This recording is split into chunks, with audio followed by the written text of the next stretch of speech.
Take the roll.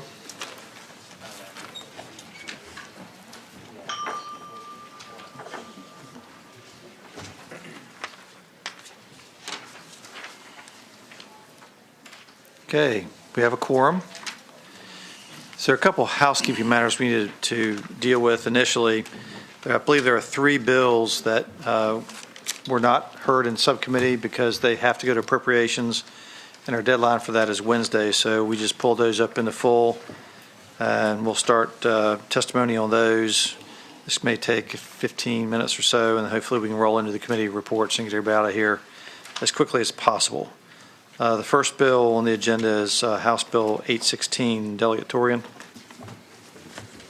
Thank you, Mr. Chairman. Also, there's a substitute because we rolled 818 into 816, and I asked that we would approve the substitute. Second. All right, all those in favor say aye. Aye. Opposed, same sign. Substitutes for us.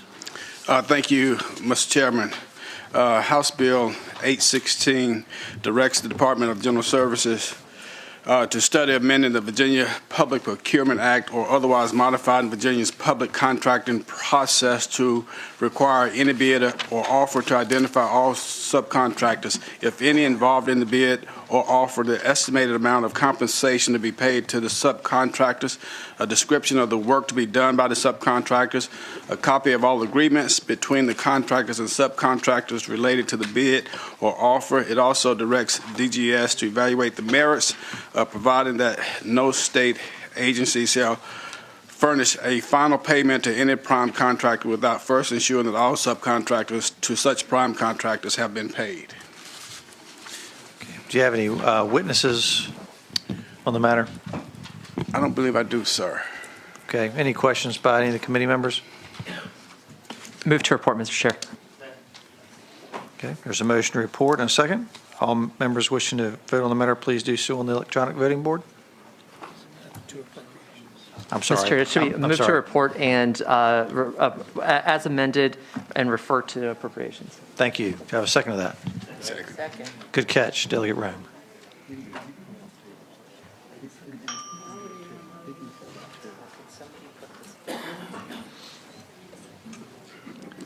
Yeah, hold on, hold tight. Hold tight a second, 1 second. I get staff member. Okay, that bill, or the substitute, reports and refers to the Committee on Appropriations.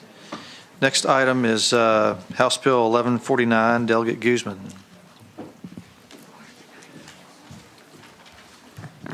Thank you, Mr. Chairman, members of the committee. I had a few amendments that for your consideration. Okay, can the clerk report those amendments? Mr. Chairman, there are 6 line amendments on line 17 after of the insert governor or his designee, semicolon, the. On line 17 after governor, insert a semicolon. At the beginning of line 18, strike and, the first instance of and. On line 19, after designees, insert semicolon and the children's ombudsman or his designee. On line 19, after the, strike lieutenant governor shall serve as, and insert governor shall appoint a. And lastly, on line 20, after cabinet, strike and insert from among its membership who. And those will be online momentarily. Move the amendments, Mr. Chairman. All right. I get a second? Second. All right. All those in favor of the amendments, please say aye. Aye. Aye. Opposed, same sign. The amendments are before us. Delegate Guzman. Thank you, Mr. Chairman. It is my honor to present today House Bill 1149 as amended. This legislation will codify the Virginia's Children's Cabinet, and the Children's Cabinet aims to support the health and well-being of the Commonwealth's children by having agencies work together in a unified effort to implement the strategies that will provide better outcomes for our youth. Mr. Chairman, during the remarks of the State of the Commonwealth, Governor Youngkin made a statement that we have to get rid of the bureaucracy within government. So creating this Children's Cabinet will allow for agencies to work collaboratively, being in the same room but meeting 4 times a year, and address the needs for multiple agencies to improve the life of children. This Children's Cabinet will encourage state agencies to to align policies, programs, and resources to improve outcomes for children and their families. It will develop goals, identify and implement strategies, and measure impacts regarding early childhood development, nutrition, and safety for school-age children. By focusing on some of the most important issues currently facing our children, it will provide the governor and his new cabinet members with critical information to better direct the implementations of policies to support our youth across the Commonwealth. Children's Cabinet are not new to different agencies. We have multiple states that already have this within their organizations. We have the Governor's Children's Cabinet in Arizona. We have in Connecticut the Early Childhood Education Cabinet. In Florida, we have the Children and Youth Cabinet. Then in Kansas, we have the Children's Cabinet and Trust Fund, Louisiana, and Michigan. And I can go on the list. And what it does, Mr. Chairman, is trying to put, once again, to connect the dots on how changes in policy within different agencies are going to be together, and we're going to connect the dots to improve the life of children in the Commonwealth. This is not new to the Commonwealth. It has been working successfully within the last 10 years, and I hope I hope that this committee could support this bill, Mr. Chairman. All right, thank you, Delegate Guzman. Do you have any witnesses who wish to testify on the bill? Hi, good afternoon. My name is Emily Griffey with Voices for Virginia's Children. And we've enjoyed a bipartisan relationship working with the Children's Cabinet for the last 2 administrations, where members of the Cabinet have come together to address critical issues around early childhood education, food and nutrition access, and to really help ensure that these issues are a priority within our state. We think the Children's Cabinet sends a message to the Commonwealth that kids are a priority and deserve our attention. And it also becomes a very practical venue, as Delegate Guzman said, to work across different agencies and ensure that there is alignment around priorities, looking at grants and resources, and making sure that all of these projects can move forward. We'd love to see this continue in this next administration and see the work of the Children's Cabinet move forward. It's been an executive order in the past, and so this would make that a permanent fixture in Virginia. Thank you. Next witness. Thank you, Mr. Chair, members of the committee. Valerie LaRue from the Virginia Poverty Law Center. And for the reasons so eloquently stated by Ms. Griffey, we also support the bill. Thank you. Okay, thank you. Are anyone else in favor of the bill? Is there any opposition to the bill? Any members of the committee have questions? I don't see it on the board. Mr. Speaker, Mr. Chairman, rather. Getting a little ahead of yourself there, Mr. Wright, Delegate Wright. Delegate Wright. Does the administration have a position on this bill? Patron's shaking her head no. He does not have a position. If I may, Mr. Chairman. Yes, Delegate. Delegate Wright, what I would tell you is that the administration will control this cabinet. It will be led by the governor, and the governor will decide the chair, and his new cabinet secretaries, designees, are going to be members of this cabinet. It's going to be changing by administration, but the reality is that when we're talking about services for children, we are tackling in different areas. So when we're talking about health and human resources, and then we're talking about education, it's really hard for a policy to transfer from agency to agency. So what this bill is going to do is have the secretaries for the new administration to be in a room 4 times a year. The governor will decide who the chair, or maybe he wants to participate himself. And then they're going to implement the policy more broadly so it can move faster from agency to agency. Mr. Chairman, question for the patron. Delegate Wampler. Thank you. Delegate Guzman, how is this different from Virginia's Commission for the Youth? Mr. Chairman, I would tell Delegate Wampler that I'm proud to be appointee in the Commission on Youth. And the Commission on Youth, we tackle things that had to do with foster care children and social services. What this cabinet does, it not only includes those agencies, but it also include the Secretary of Education, the Secretary of Health and Human Resources, the Children Ombudsman that we created 2 years ago. It will include the Secretary of Public Safety and Homeland Security, and the Secretary of Agriculture and Forestry. Mr. Chairman, Delegate Creasy. question for the patron. Yeah. Thank you, Mr. Chairman. So you talked about how this children's cabinet's working out in a number of other states. What's the history? How many years of success does this program have?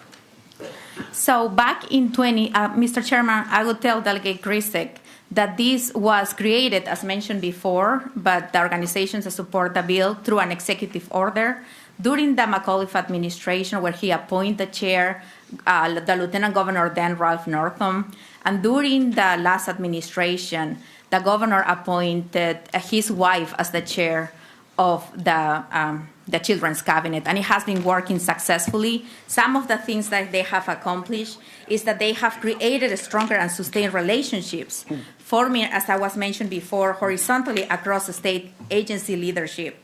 It has strengthened the trust in the public systems, and it created MOUs where, for example, the school administrations and law enforcement have worked together to reduce the disproportionate impact among students with disabilities and students of color. It has improved the outcomes and around attendance, suspension rates, nutrition, student outcomes, and school accreditation in priority communities, Mr. Chairman. It does not have any opposition, and it does not have any fiscal impact either. Okay, thank you, Delegate Brewer, and then Delegate Bulova. Thank you, Mr. Chair. I just want to correct something the patron said. As the current chair of the Commission on Youth, our only focus is not on adoption and foster care. I want to make that clear to this committee. We also work on substance abuse, juvenile justice, adoption, kinship care, and mental health as well. So I just want to make that very clear to the committee. Thank you. Delegate Bulova. Thank you, Mr. Chairman. And I guess I'd say, having served on this committee, since 2006, we have a very long, proud tradition of taking good ideas from both Democratic and Republican administrations and putting them in place to make sure that they get carried forward in the future. And so, Mr. Chairman, I would move that we go ahead and report with amendments and refer to appropriations. Okay, there's a motion and a second. Delegate Knight, you wish to speak to the motion? Yeah, I'd like to speak to the motion. We've got Health and Human Resources that's got where they look at all this. And in state government, it seems like we continue to create these cabinets, these study committees, all these committees that have to meet. It's an expense on state government. So I just think this is just another layer of government we don't need. So I'll be voting against the motion. Thank you. Okay. So, any other questions or comments? All right. No substitute motions? All right. All members wishing to vote on the matter, please do so on the board.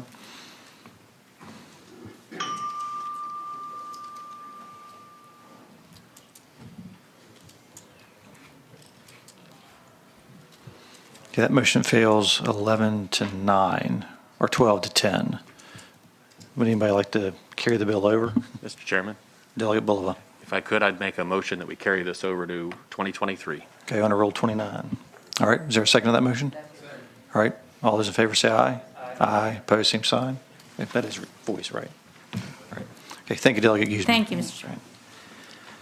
Okay, the last bill to be heard is House Bill 1265, and I believe there's a substitute.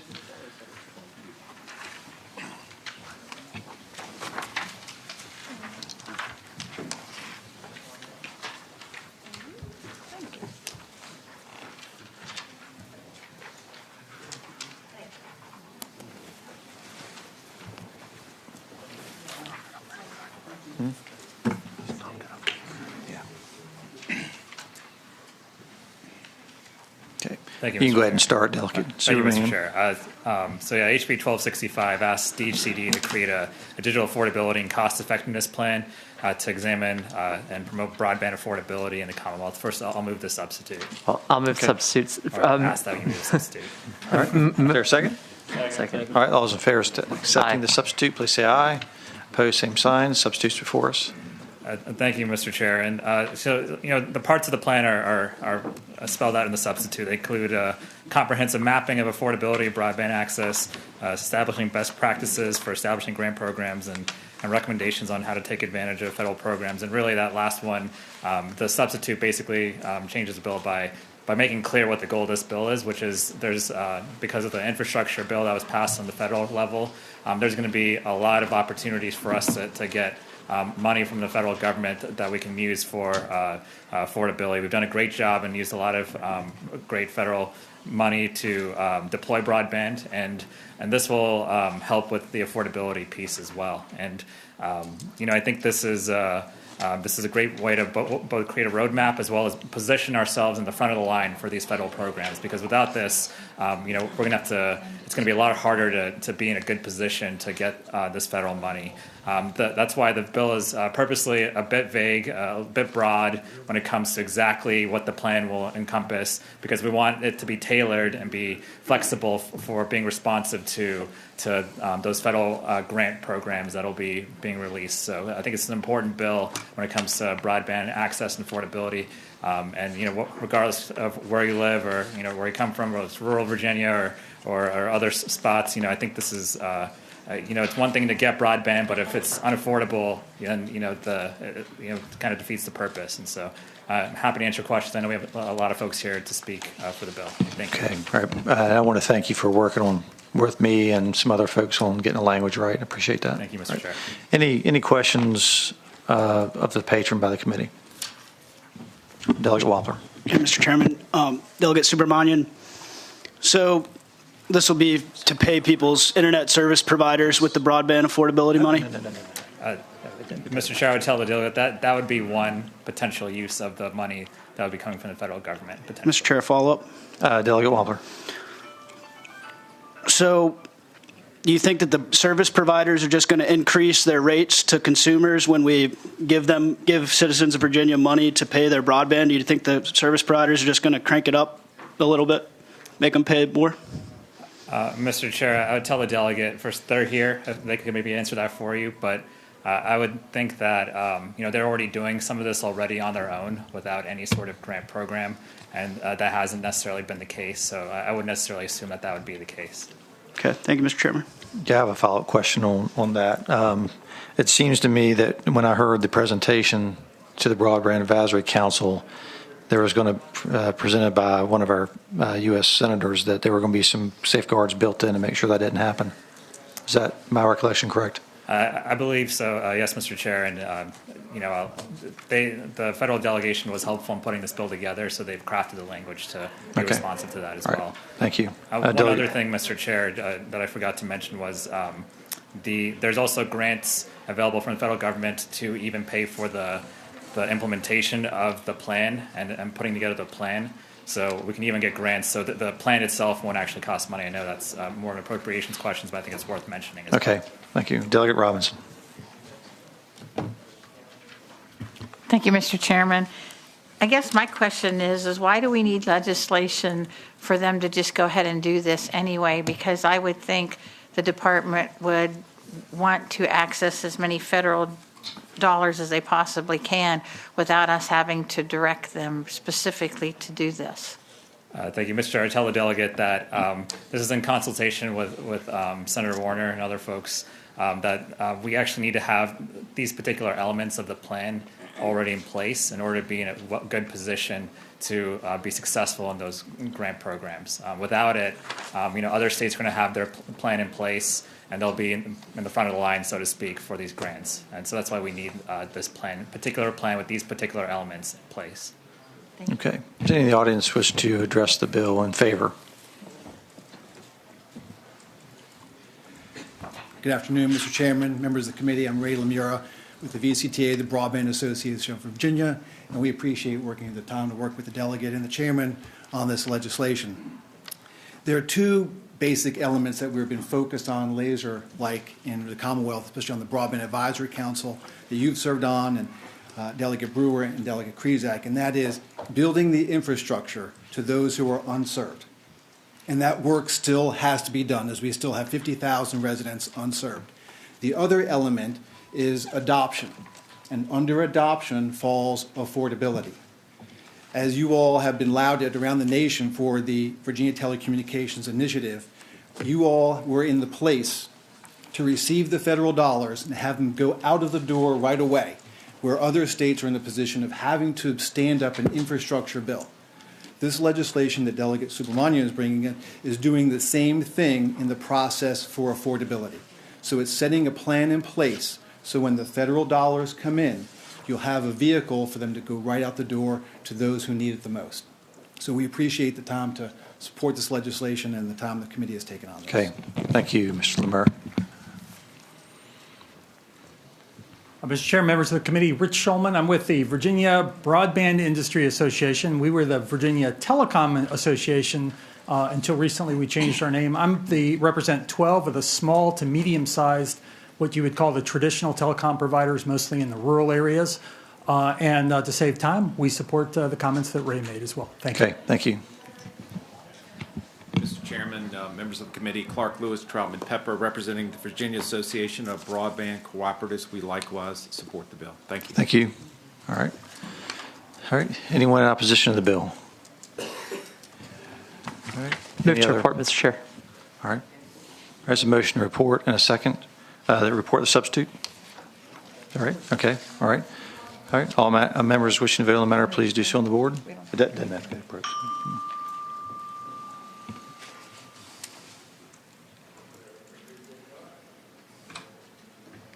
Okay, that bill reports on a vote of 21 to 1. Thank you, Delegate. Thank you, Mr. Chair. Okay, that completes the bills to be heard. Next, we'll move to committee reports, and I will start with Subcommittee Report Number 1, Delegate Fowler.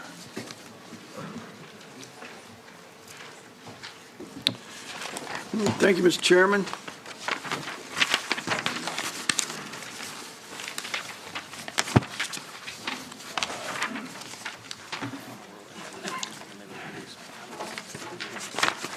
So All right. On the subcommittee, a motion to reconsider has to be made and by somebody who voted to kill it. In the full committee? No, in the subcommittee. Okay, so you put it back in. It's already in the subcommittee. Still on the table in the subcommittee. We'll talk about it after 4. Mr. Chairman? Okay, yeah, we're ready to go here. I'm sorry. All right, yeah, it's Fire away. First up, we have kind of a block of two here. House Bill 326, Delegate Freitas, it's the Opioid Abatement Authority Fund increases membership of the Board of Directors. The second bill is House Bill 329 by Delegate Freitas. Involves the Administrative Process Act, Public Notice and Economic Impact, prohibition on certain regulations. It was the committee voted to continue these bills to 2023, and I so move. Okay. There's a motion, a second, to carry over House Bill 326 and House Bill 329 over to 2023 under Rule 29. That's a voice vote, I believe. All those in favor say aye. Aye. Opposed, same sign. Thank you, Delegate Fowler. Okay, Mr. Chairman, next up we have another block. Delegate Hodges, House Bill 772, again involves the Administrative Process Act, powers and duties in executive branch agencies. The second one is House Bill 953 by Delegate Converse Fowler, Common Interest Community Board Enforcement Jurisdiction. The committee recommended we strike both of these bills from the docket by a vote of 6-0. Now so move. All right. And that motion, the request to strike was upon the request of the patron? That is correct. All right. Okay, there's a motion to strike House Bill 772 and House Bill 953. All those in favor of doing so, please vote on the board.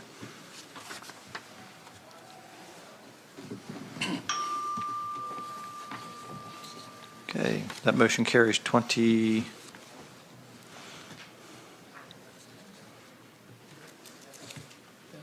Dan Balkenberg's not here. 21 to nothing.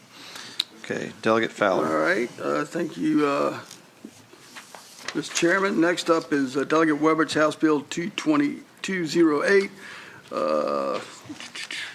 Regulatory Innovation, Department of Virginia Regulatory Sandbox Program is created.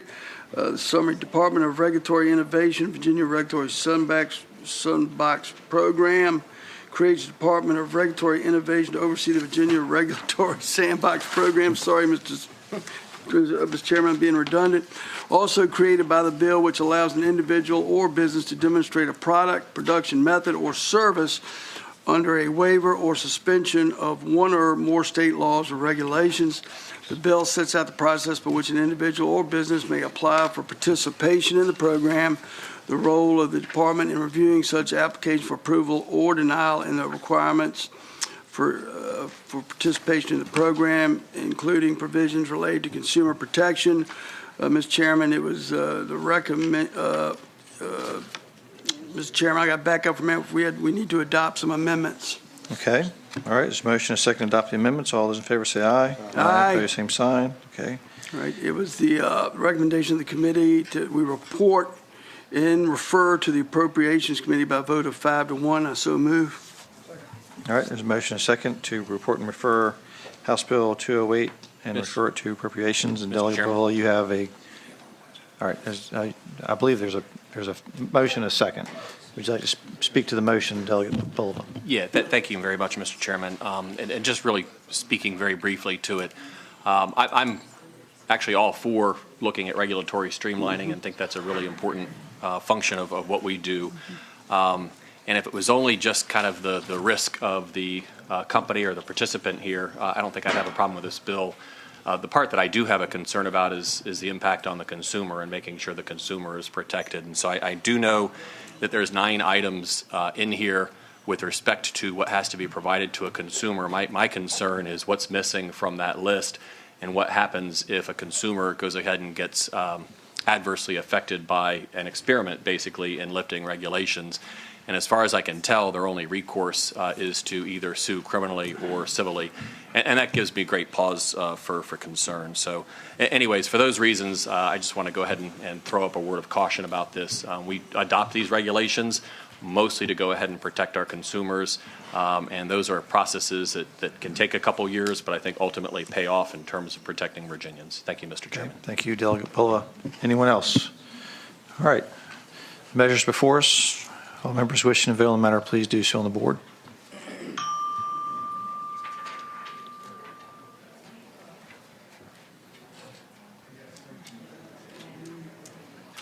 Okay. That bill reports and refers to the Committee on Appropriations by a vote of 13-7 with 1 abstention. All right. Thank you, Delegate Fowler. Your next bill, Next items? up is Delegate Weber's House Bill 244, which directs the Department of Planning budget under the direction of the Secretary of Finance to establish a continuous regulatory budget program with the goal of setting a target for each executive branch agency subject to the Administrative Process Act to reduce regulations and regulatory requirements, maintain the current number of regulations and regulatory requirements, or to allow regulations and regulatory requirements to increase by a specific amount over a 2-year period. The bill requires the Secretary of Finance to report to the Speaker of the House of Delegates and the Chairman of the Senate Committee on Rules on the status of the program no later than October 1st of each odd-numbered year. Finally, the bill provides that the Department on consultation with the Office of the Attorney General shall, by October 1st, 2024, issue guidance by the agencies regarding the program and how an agency can comply with the requirements of the program.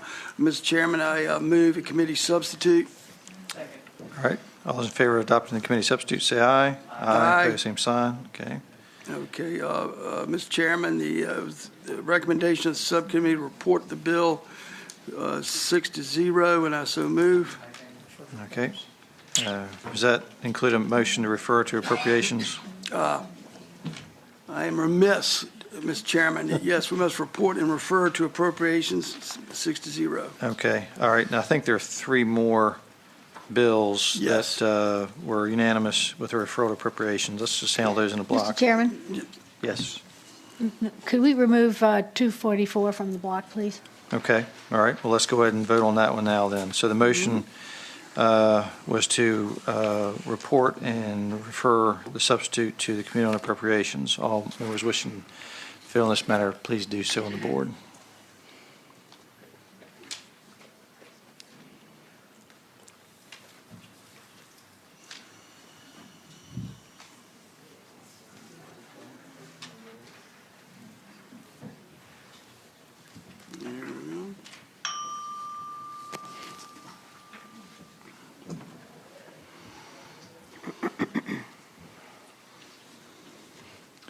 That bill reports and refers to the Committee on Appropriations by a vote of 14-7. All right. Mr. Chairman, next up is Delegate Tata's House Bill 354.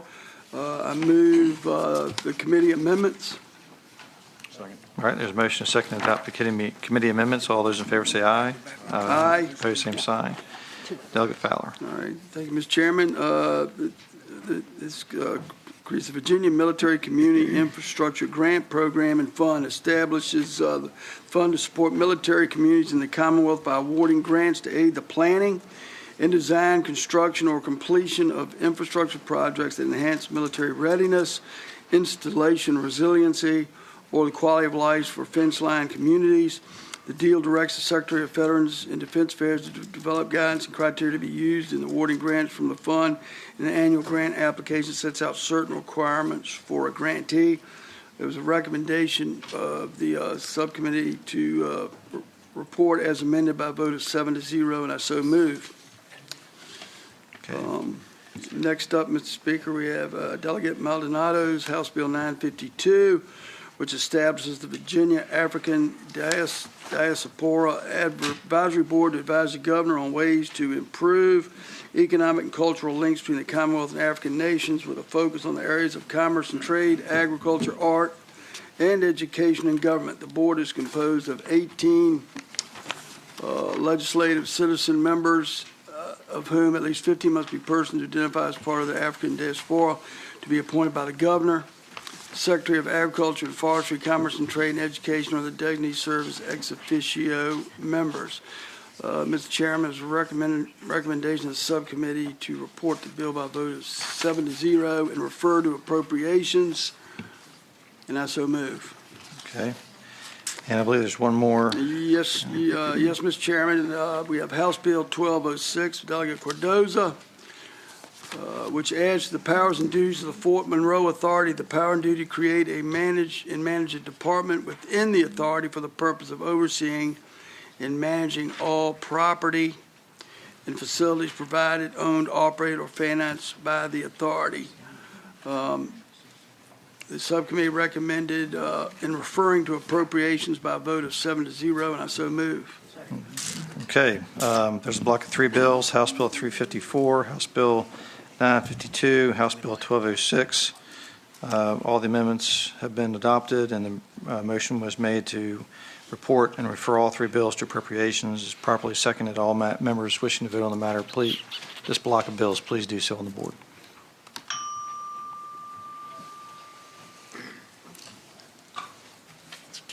Okay.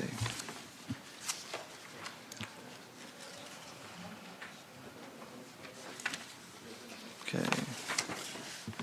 Delegate Carr, your vote's not registering.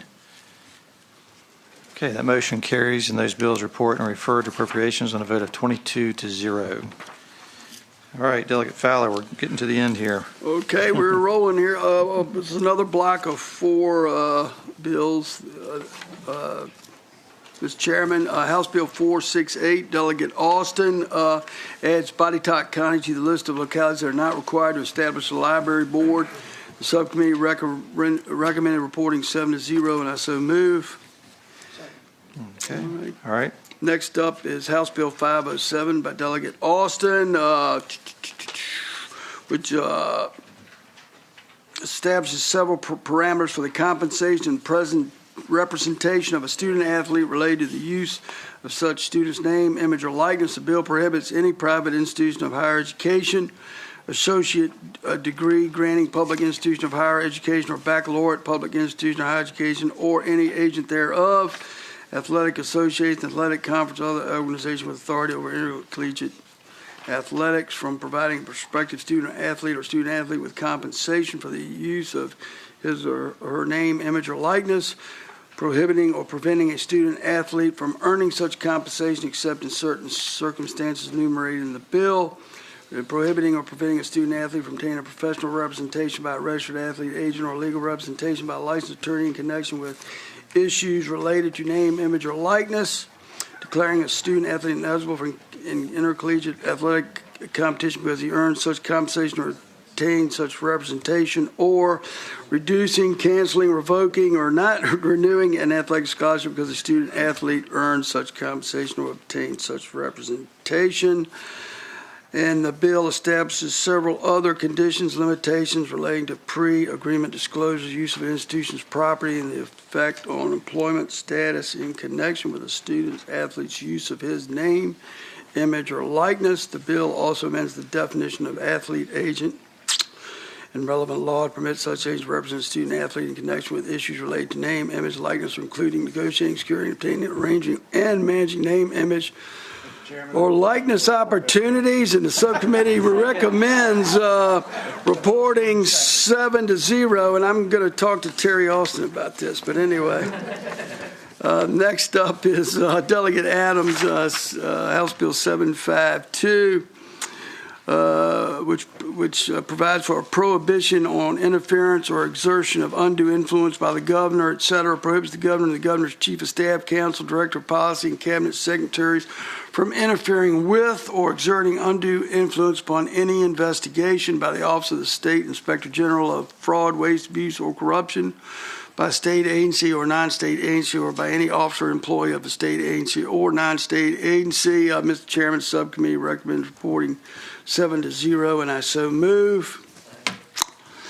And we have Delegate Brewer's House Bill 907, which allows locality to require those persons providing or operating a battery charge fence security system defined in the bill to obtain an alarm company permit and the corresponding fee, and to require certain other requirements as defined in the law. The bill provides that the locality can also require the installer of such security system to submit an affidavit disclosing information about the installation that includes an affirmation of compliance. The bill also provides that locality can inspect such newly installed security system and issue a citation warning of noncompliance, and can impose a penalty not exceeding $500 if noncompliance is not remedied within a time period specified by the locality. Mr. Chairman, we need to adopt some amendments. All right. All those in favor of adopting the committee amendments, please say aye. Aye. Opposed, same sign. All right. And Mr. Chairman, subcommittee reported 7-0, and I so move, and that completes that block. Okay. I got a second on House Bill 907. Yes. All right. We have a proper motion and a second to adopt, to report all four bills that are listed on the electronic voting board. All members wishing to vote on the matter, please do so on the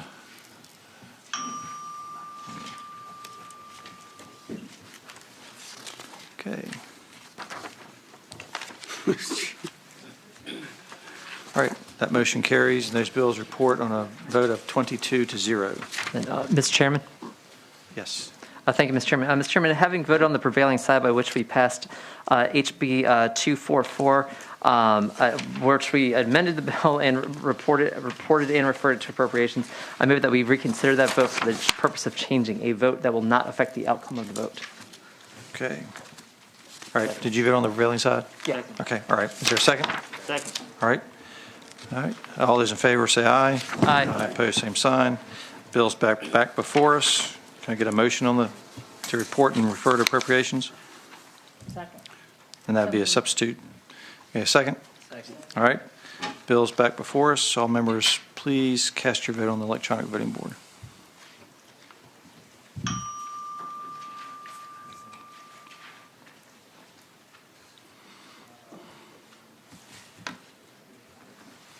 Okay, that bill reports and refers to appropriations on a vote of 14-8. Okay, Delegate Fowler, do you have more bills in your? We've got a few more to go. Mr. Chairman, Subcommittee 1 has been very busy, but anyway. We have Delegate Subramanian's House Bill 963, which requires the Department of Small Business and Supplier Diversity to maintain a list of community groups, state and local governments, community development, financial institutions, business and trade associations, and universities to be consulted in exercising the powers and fulfilling the duties of the department. All community groups and universities maintain a list shall be notified of all actions taken by the agency and provided an opportunity to comment prior to any permanent action taking place, such as the promulgation of regulations. The bill requires the department to continue to work with such groups maintained on the list to develop targeted outreach and programming to build business capacity and encourage businesses to obtain appropriate certifications. The bill adds community development financial institutions dividing the bill to the list of groups for which the department shall promote the mobilization of activities and resources. And the department is required to maintain on the list of community groups. Mr. Chairman's recommendation of the subcommittee to report the bill 6-1, and I so move. That's a bill on its own. So this bill is not unanimous. Anybody have any comments on this bill? All right, all minds clear. Please cast your vote on House Bill 963.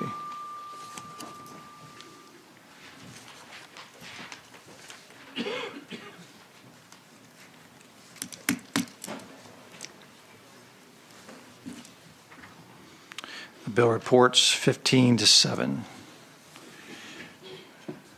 Delegate Fowler. All right, thank you, Mr. Chairman. Next up, we have Delegate Heads, House Bill 1289, which, let me see, directs the Board of Housing and Community Development to revise the uniform statewide building code to exempt from any requirements in the energy efficiency standards established pursuant to the Virginia Administrative Code in the 2018 Virginia Energy Conservation Code for use in occupancy classifications under Section 306, Factory Group F, Section 311, Storage Group S, and Section 312, Utility and Miscellaneous Group U. Mr. Chairman, I recommend the adoption of a committee substitute. Second. All right, there's a motion, second, to adopt the substitute. All those in favor say aye. Aye. Opposed, same sign. Okay. Right. And what was the committee's recommendation? The subcommittee recommends reporting the bill by a vote of 5-2, and I so move. All right, there's a motion, a second, to report the substitute. Delegate Bullough, would you like to speak to that motion? Hey, thank you, Mr. Chairman. And I guess let me first say how pleased I am that the bill was amended so that we maintain our longstanding tradition of not legislating the building code. That's very, very important. Just wanted to go ahead and point out for those who are here that while it doesn't legislate the building code, it is important in that it directs consideration. We've seen this a couple times in the last couple years where we've been trying to actually strengthen energy efficiency requirements. I think in this particular case, it is trying to lessen energy efficiency requirements, and there's a couple of areas where it's aimed at, but one of them, just so you know what the heck a Factory Group F is. So these are buildings used in the assembling, fabricating, and manufacturing of products. So these can be really big and, of course, require lots of air conditioning or heating during different seasons. And so still think it's very important that they would be subject to our energy efficiency requirements. But thank you very much. Appreciate the consideration. Okay, thank you, Delegate Bullough. All right, so there's been a motion to report the substitute and a proper second on House Bill 1289. All members wishing to vote on the matter, please do so.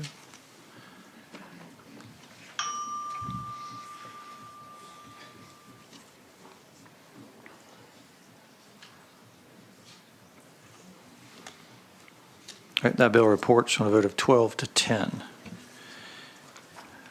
Delegate Fowler. All right. Next, we have Delegate Davis's House Bill 384,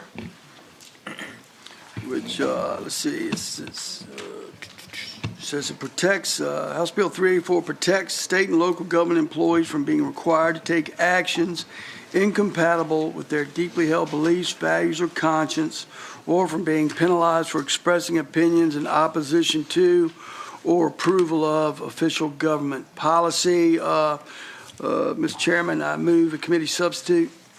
Okay, there's a motion to second to adopt the committee substitute. All those in favor say aye. Aye. Opposed, same sign. Okay, and what was the recommendation of the committee? The recommendation of the subcommittee was report the bill 4-3, and I so move.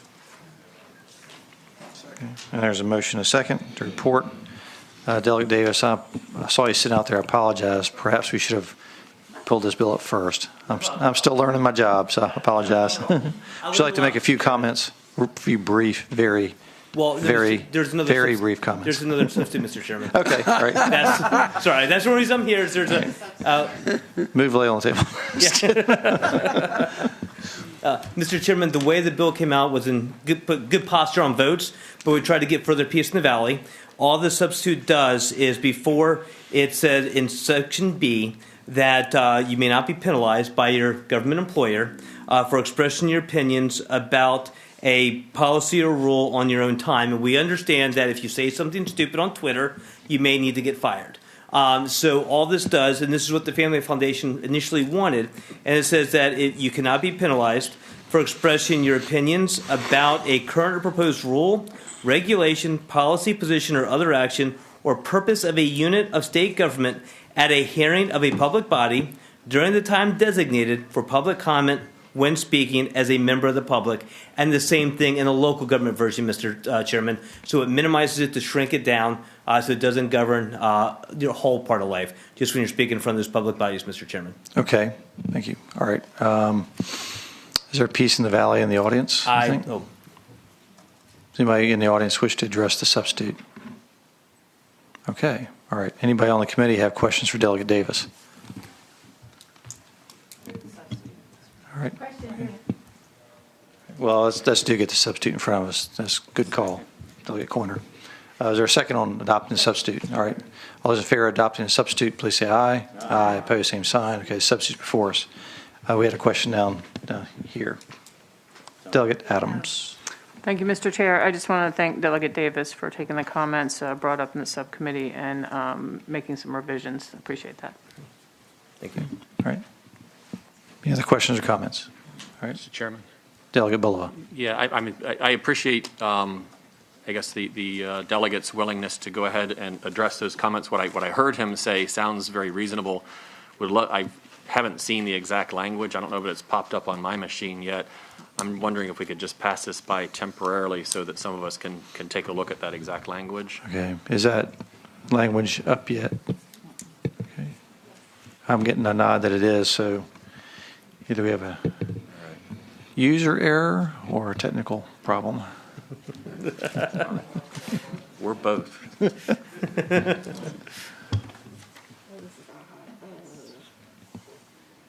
Do I need to go to?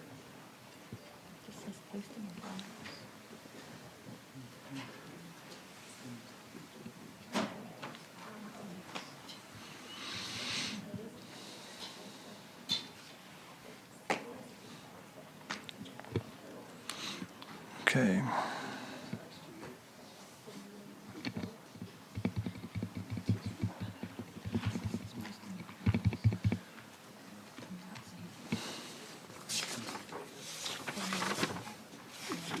Short and sweet, we can read it, or go lengthy?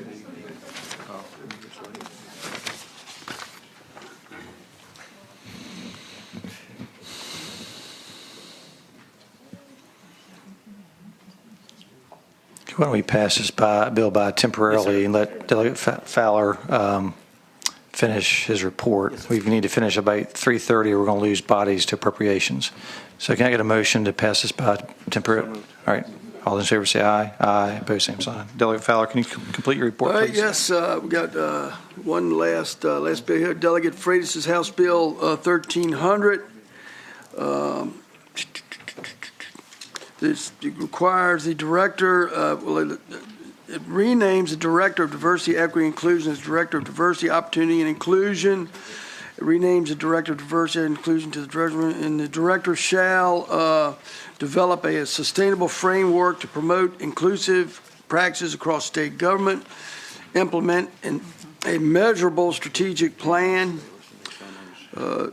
to increase opportunities for all Virginians, facilitate methods to turn feedback and suggestions from state employees, external stakeholders, and community leaders into actionable opportunities, promote ideas, policies, and practice in coordination with Secretary of the Commonwealth, Commerce and Trade to expand entrepreneurship and economic opportunities for disadvantaged Virginians, including Virginians living with disabilities, facilitate bringing Virginians of different faiths together in service to their communities and the Commonwealth, promote free speech and civil discourse and civil life, including viewpoint diversity in higher education in coordination with the Secretary of Education, promote ideas, policies, and practices to eliminate disparities in prenatal care, and to be an ambassador for unborn children, coordinate with the Secretary of Education to ensure the history of the United States is taught in Virginia honestly, objectively, and completely, and to respond to the rights of parents in educational curricular decision-making,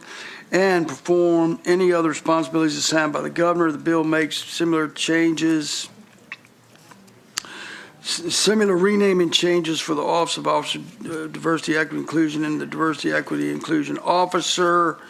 Mr. Chairman, the subcommittee recommended reporting by a vote of 4-3, and I so move. That's all that was in there. Thank you, Delegate Fowler. Okay. All members wishing to vote on this measure, please do so on the electronic voting board.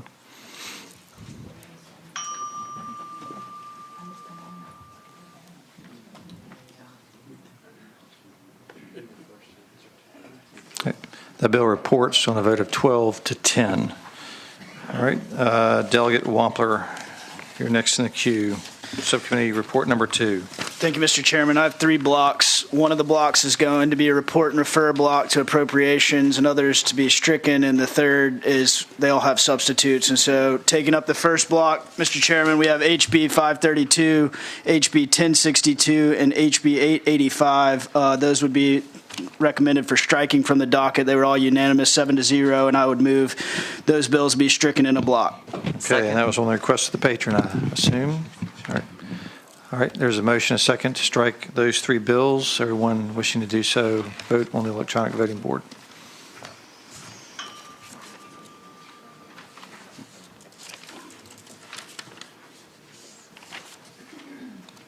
Okay.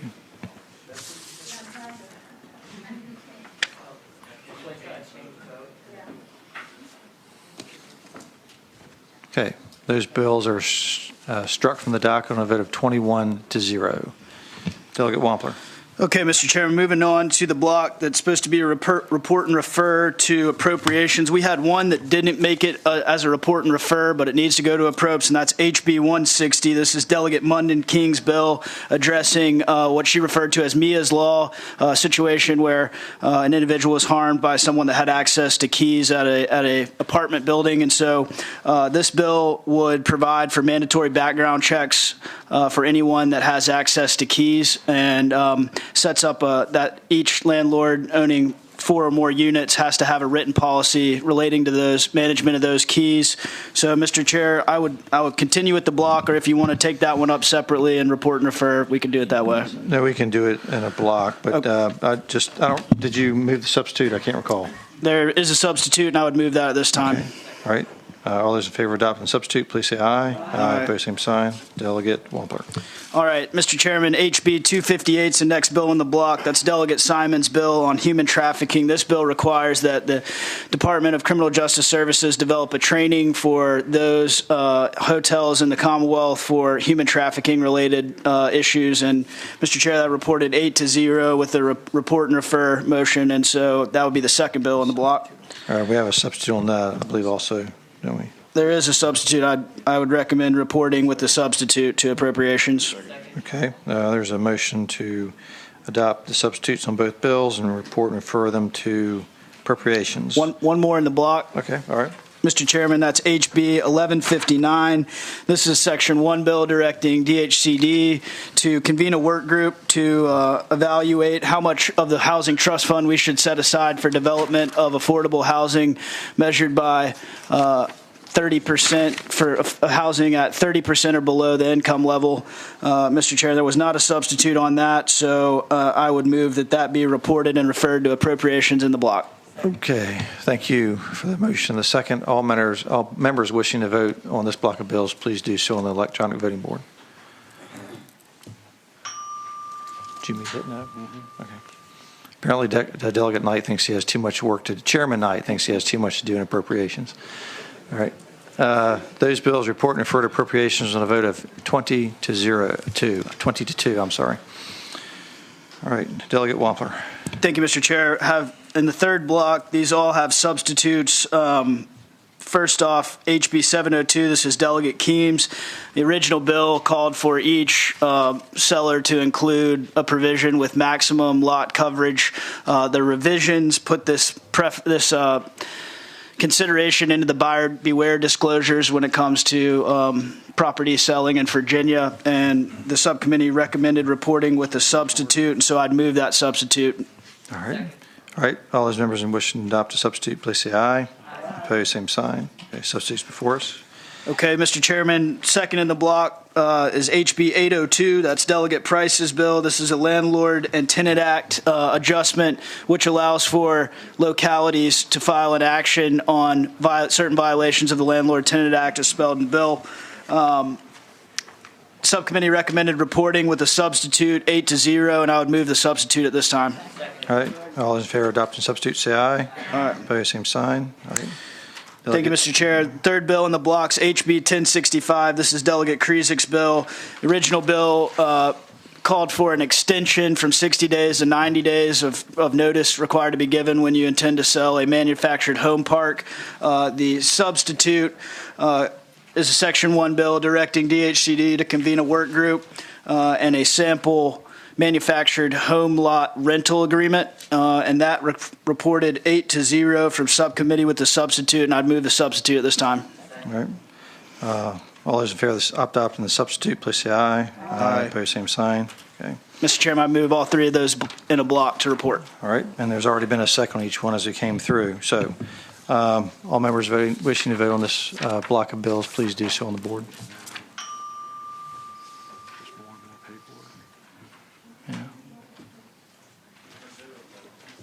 Okay. The block of bills is reported on a vote of 21-1.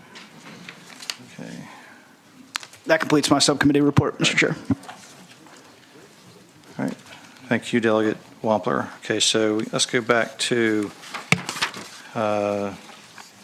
Delegate Davis's bill.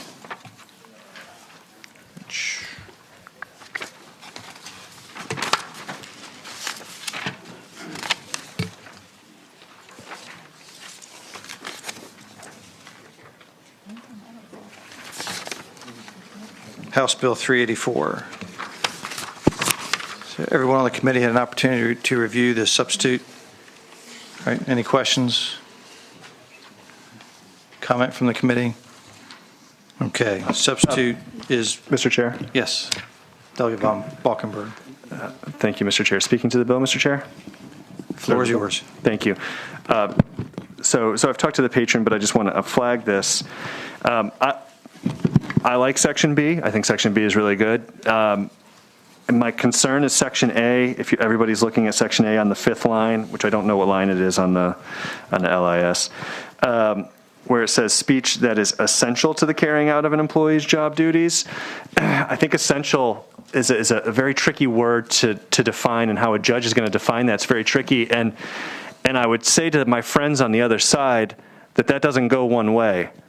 Right? So if we're in a classroom and we're having a conversation about what's essential to my job duties, the narrow construction of the word essential is that me and Johnny, I transmit knowledge. So, the War of 1812 was about X. But then when I have an interaction with Johnny, whether just in the back and forth of a classroom or in the halls, a judge could deem that not essential. And the way it's written about beliefs and values and things, sometimes that cuts towards a conservative teacher. Sometimes that cuts towards a liberal teacher, if you get what I'm saying. And so I think we need to be careful about that. And I think a better language, which I know we're not going to do it on the fly, and I think is fine, but I think better than essential would be the language saying part of a person's job duties. And so I just want to flag that. I'm going to vote no today just to keep it kind of going. I do like Section B a lot. I think it's really important. and I can get to yes on A, but I think that word essential, I think both sides of the aisle, right, have probably a little heartburn about that. Thank you, Mr. Chair. Any other questions or comments? Committee Delegate Davis, you have the last word. Thank you, Mr. Chairman. Just because this word in here is essential doesn't mean you don't have to do your job. You still have to teach. You have to teach in a manner that resonates with students. So this doesn't get you out of that. You can't become a robot. I understand the concept of essential versus part of, but when you say part of your job, how de minimis does this truly get? We passed out initially with essential. We can continue having the conversations. Happy to do so, but on the fly, I think we maybe want to be a little careful going too de minimis on this and opening up that wide. Okay, thank you, Delegate Davis. There's a motion to report the substitute and a proper second. All members wishing to vote on House Bill 384, please do so on the board.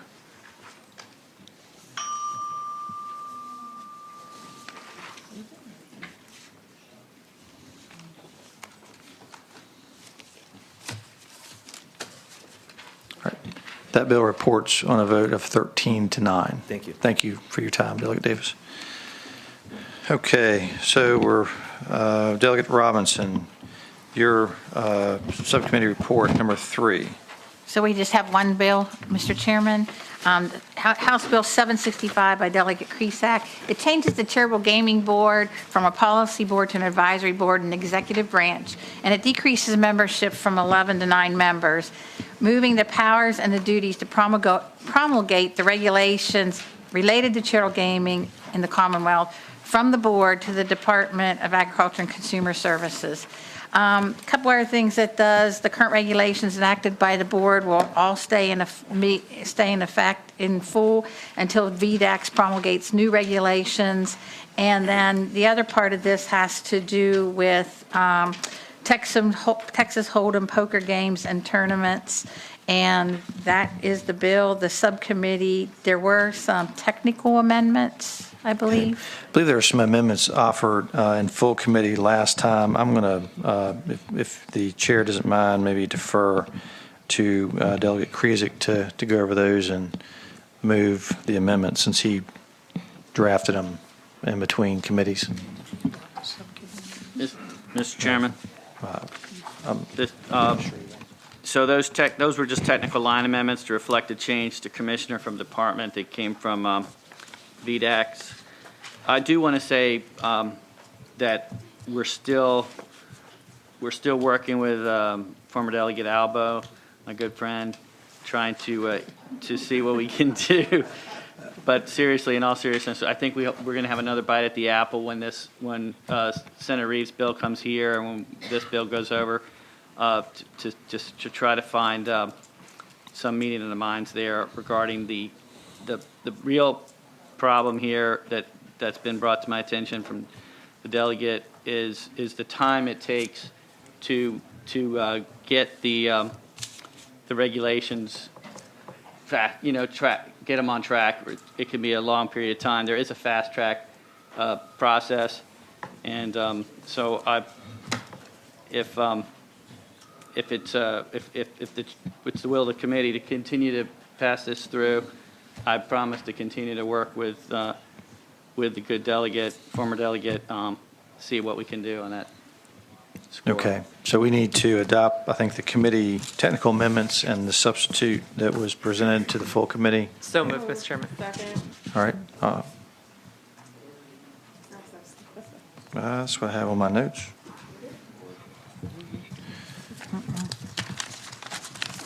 No substitute. Delegate Krezik, was there a substitute offered at full committee? Amendments.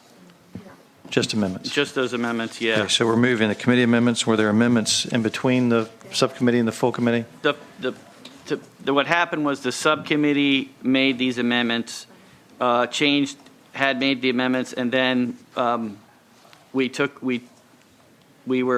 had one line that we were trying to work with Delegate Albo on, and then between the subcommittee and the full committee, we decided we couldn't go that far, so we we just had to redo the amendments again. All right. And so Okay, so that's it's kind of complex, but it's All right, so there's no substitute. there's All right. essentially Are we adopting two sets of amendments, the committee's amendments and additional amendments in between the committees, or No, just I think one set of amendments? Council can explain it better, but it's, I think what we did was we just redid all of the original amendments that we wanted in the subcommittee. We just put them into the substitute.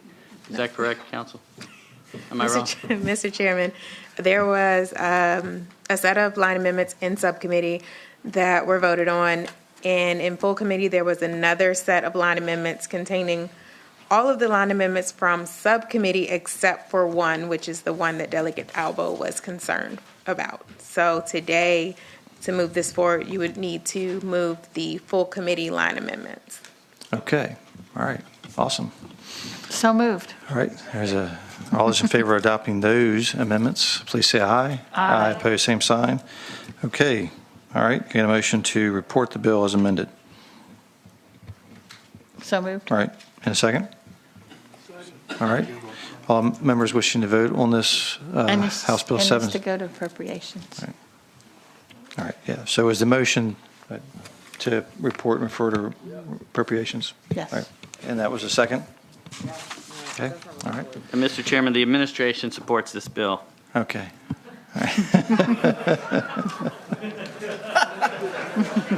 Just throw that in. All righty. Okay. So the clerk was wise in destroying the roll without being asked to do so. So Let me not forget that. now we're report and referring as amended to appropriations. All righty. That was torturous, but we did it. All right, that bill reports and refers to appropriations as amended on a vote of 21-1. That completes my report. Thank you, Delegate Robinson. Delegate Campbell, Subcommittee Report number 4. Thank you, Mr. Chair. Obviously, the subcommittee takes its gatekeeping functions very seriously, and we only have one bill accordingly to report on. That would be House Bill 980 from Delegate Williams Graves.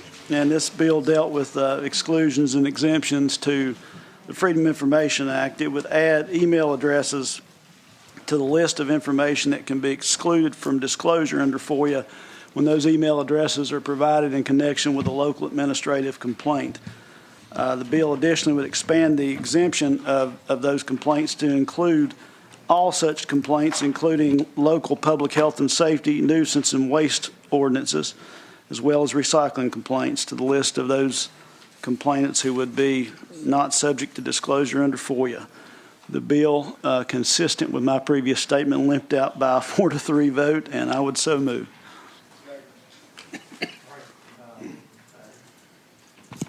Delegate Williams Graves. That was a close vote, so we're going to give you a minute to kind of talk about your bill. Well, I will talk about the bill, and basically, this bill is designed to allow individuals who are making complaints for code violations to have the same kind of privacy expectation that those who are making complaints about building code, fire code, or zoning violations have. However, after listening to some of the hesitancy around the split vote, my request today would be that there would be a motion to lay it gently on the table and ask the chair to send a letter over to the FOIA Commission for their official opinion regarding this bill. Okay, so I'll take that as a substitute motion to lay a bill on the table. That's a superior motion. It's not debatable. And I will write a letter, but as I told you in the lunchroom, you have to remind me because I will forget. Will do. Okay, all members wishing to lay this bill on the table very gently, please cast your vote on the electronic voting board. Very gently.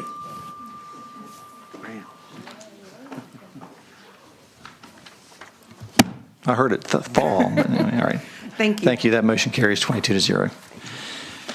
Okay, I believe that concludes our agenda. Is there any other business to come before the committee? If not, we are adjourned.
Good afternoon, everyone. This is General Laws Subcommittee 3, and we're going to start with patrons. Oh, we need to take roll, I guess, first. I always forget that.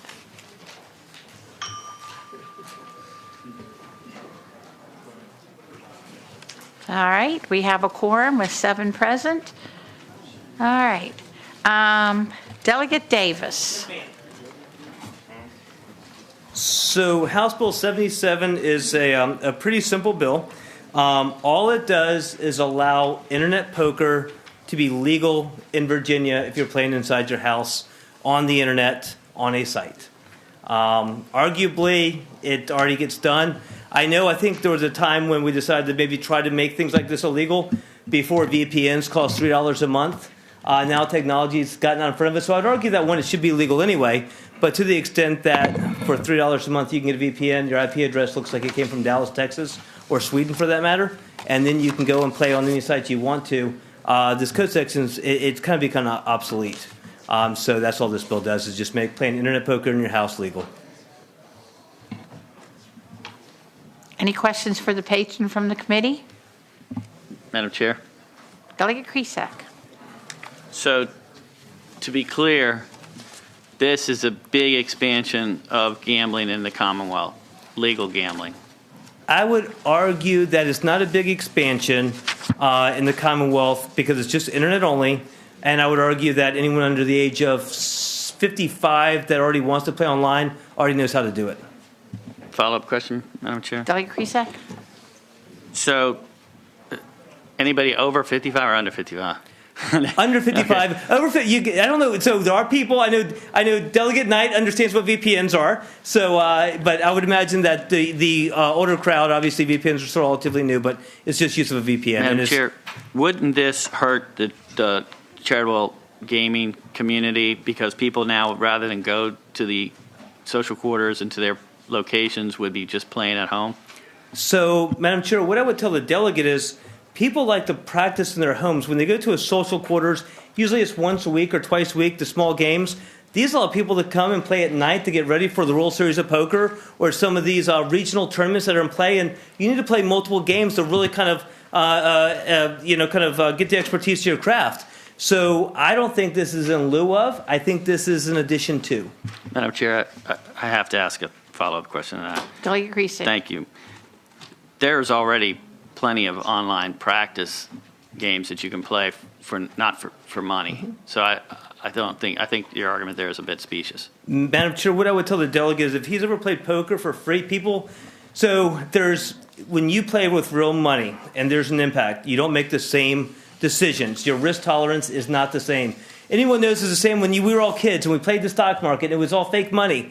And you would bet on things you never bothered to research. But when it became your own money when you got older, you started paying attention to the background of the stocks. Same thing in poker. When it's real money, people act differently. You cannot hone your craft playing with fake money because people act differently than they do when it's real money on the table. So next year you'll bring the Monopoly, online Monopoly for... There's a World Series of that. No. Any other questions from members of the committee? Anyone in the audience who wants to speak in favor of the bill? Anyone in the audience who wants to speak against the bill? We have no one in the virtual queue. All right, committee acts on a motion.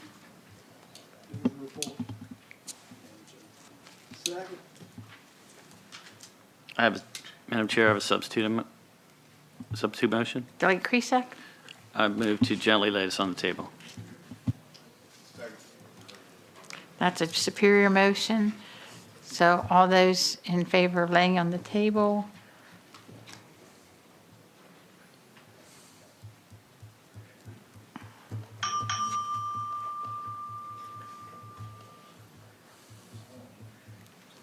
Delegate Davis, your bill fails.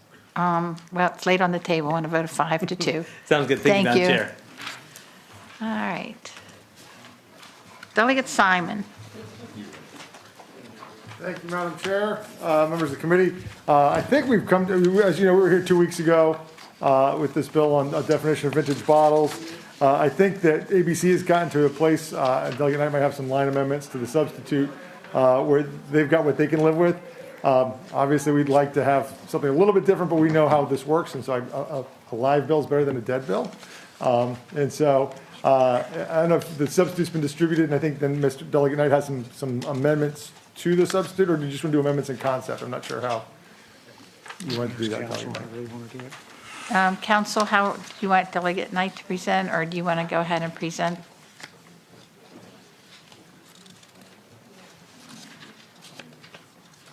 These are Delegate Knight's amendments, recommendations? Madam Chairman, what it is I believe that there was a substitute that they were going to propose. I looked at the substitute, and I had some amendments I wanted to make to the substitute. So that's the posture it's in now.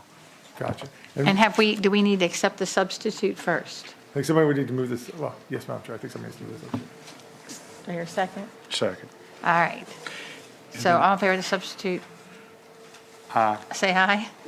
All right. Anyone opposed? For the descriptive report amendments. All right. And can you report the amendments?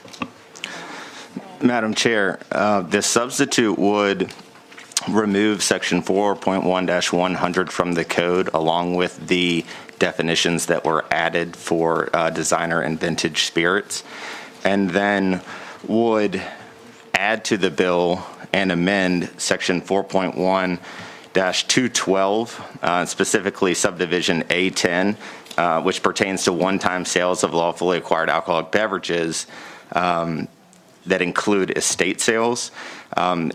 There's currently a provision in the code that says you can have the one-time lawful sale of these alcoholic beverages, but they can only be sold to a person who holds an ABC license in Virginia, or it can be sold to someone outside the Commonwealth for resale outside the Commonwealth. The substitute would create an exception to that language that basically says that if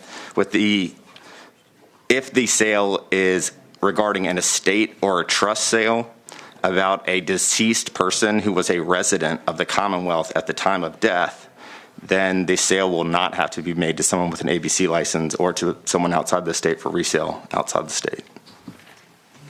I move the amendments. Second. All right.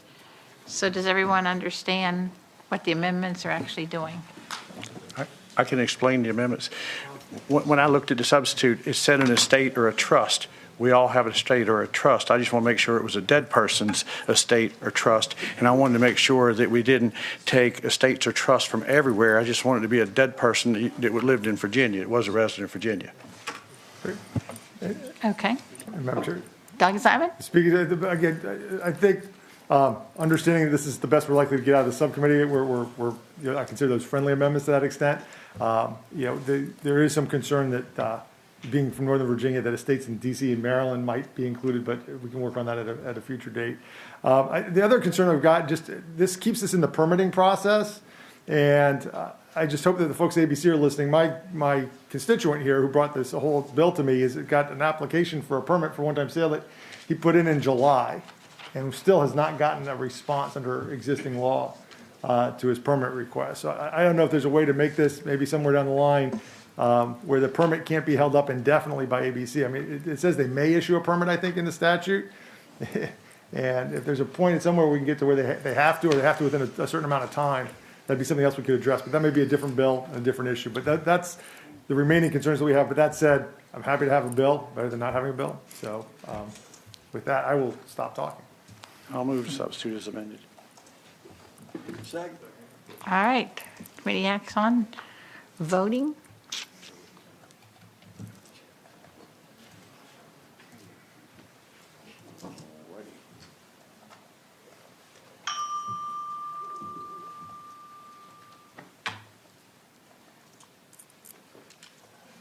Delegate Simon, the bill passes 7-0, which is a whole lot better than where you were a couple weeks ago. And just keep chipping away. Thank you, Madam Chair. I appreciate it. Thank you.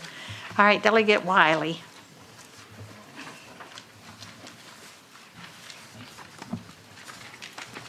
Good afternoon, Madam Chair, members of the committee. HB 144 is in front of you. Let's see where I am on my list here.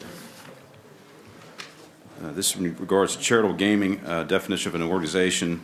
This adds to the list of organizations permitted to conduct charitable gaming organizations that are exempt from income tax pursuant to 501c7 of the Internal Revenue Code and are operated and have always been operated exclusively to provide scholarships to local schools and other community assistance. The current law has restricted the means for this organization or 501c7s to fundraise, and this bill fixes the problem. Simply, if you look at the current code and the way it's written, we are basically going at line 116, or starts at 115 with the organization 501c7, and then at 117 it just basically simply adds the word or, and then it carries forward to get them inclusive so that they can fundraise accordingly. So I'll be happy to entertain any questions. Delegate Knight. Delegate Wiley, I see in here what it says, and it says 501c7 of internal IRS codes operated, always been operated exclusively to provide scholarships to local schools and other community assistance. Yes, sir. I'm real clear on scholarships to local schools, but other community assistance, that opens this thing wide open from my perspective. Sure. And I didn't know if you had to have that part in there because I'm not looking real friendly on that. I Could you understand. explain it to me? Yeah, Madam Chair, certainly they do, and other ones that I can mention that they mentioned to me, and we have one in Winchester. It's part of the reason why I came to you about this.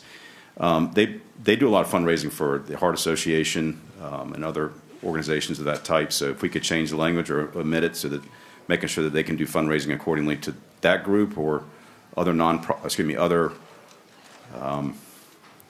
we could say the American Heart Association or something along those lines to keep this bill alive, I'd appreciate it. Would that be possible? Madam Chairman. Delegate Knight. Kind of caught me cold here on trying to do that and Gotcha. make all these different carve-outs. And I understand what you're saying, but if you're more worried about scholarships to local schools, I'm kind of suggesting we do that because other community assistance opens it up. And, Yeah. you know, maybe that's a bill for another year or something, you know, but it doesn't do any harm to what's in the code already. It just adds that. So, Madam Chairman, if he views it as a friendly amendment, I'd ask council, could we go on line 116 and put the semicolon after schools? And strike other community assistance? Yes, ma'am. Yes, ma'am, that'd be fine. That's a start at least, and if we down the road, we can come back and revisit it. All right, so we can take that as a motion to strike and other community assistance, move the semicolon, and just those four words. There a second? Second. All right. All in favor? All in favor, say aye. Aye. Anyone opposed to that?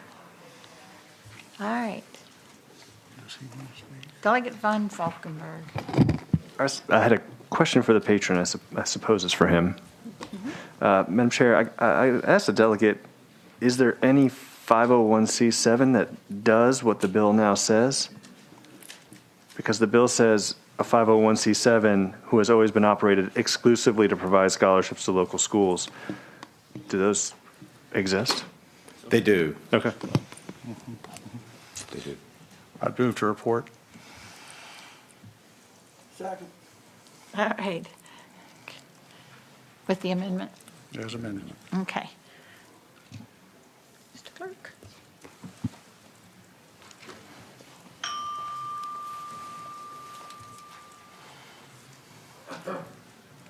Delegate Wiley, your bill passes House Bill 144, 7-0. Thank you, Madam Chair. Thank you, guys.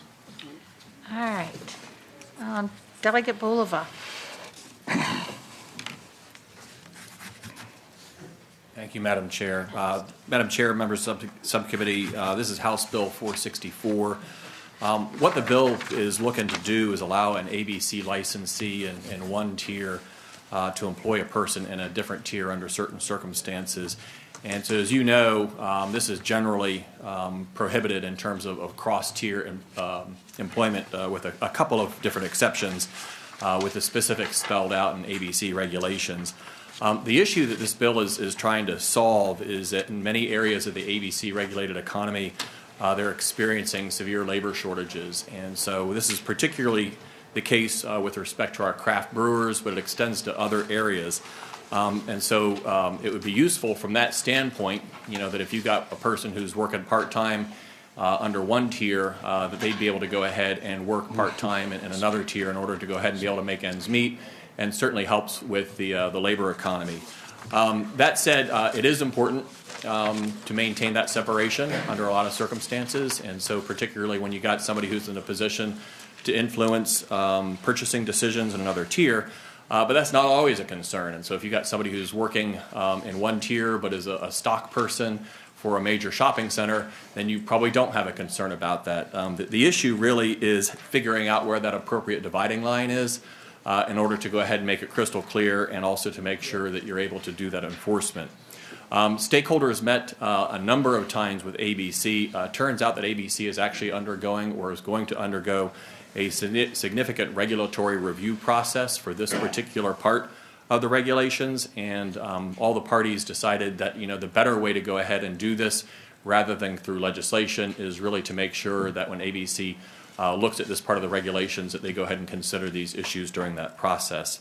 And ABC agrees that that is also the best path forward, and they're happy to go ahead and tackle that. And so, Madam Chair, with your concurrence, what I would like to suggest is that we go ahead and lay this bill gently on the table with the idea that the Chair of General Laws would send a letter to ABC requesting that this issue be considered during the regulatory review process. And I believe that Mr. May has the draft of a letter if that was the will of the subcommittee and the committee. I'll make that motion. All right. Then we're going to, at the patient's request, lay on the table and a rule. Oh, okay. To lay on the table?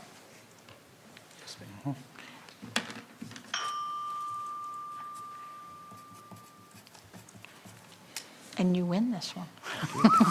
Victory. It's a victory, and we'll take care of that letter for you, Thank too. you very much. Appreciate Thank you. Delegate Price. Yes, Madam Chair and committee, sorry.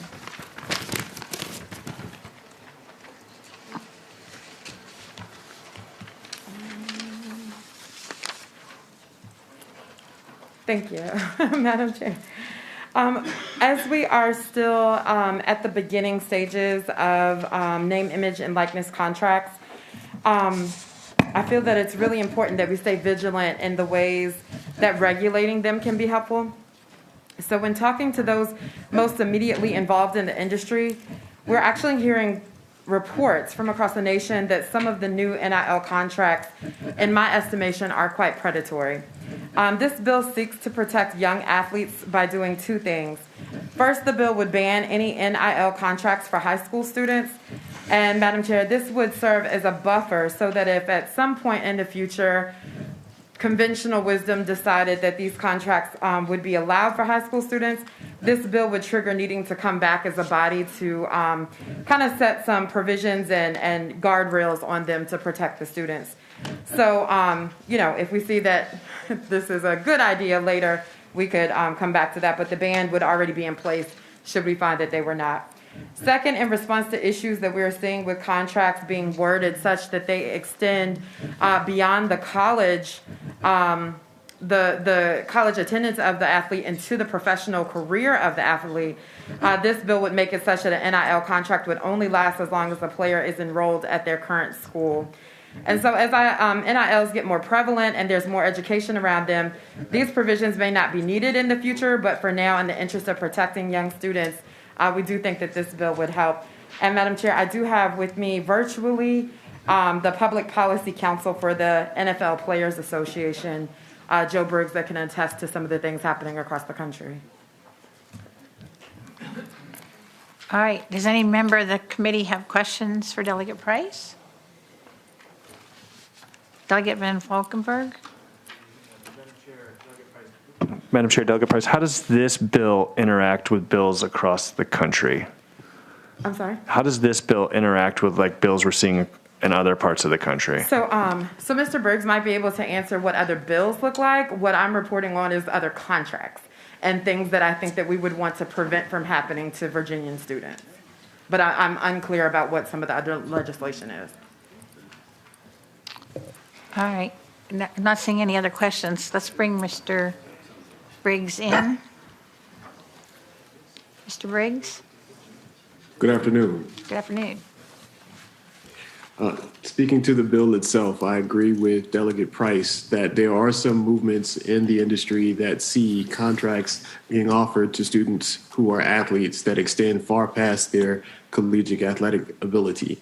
The purpose of this seems to be to ensure that a person has the ability to attach to future earnings if a player becomes professional by offering them a discounted amount of cash and net present value.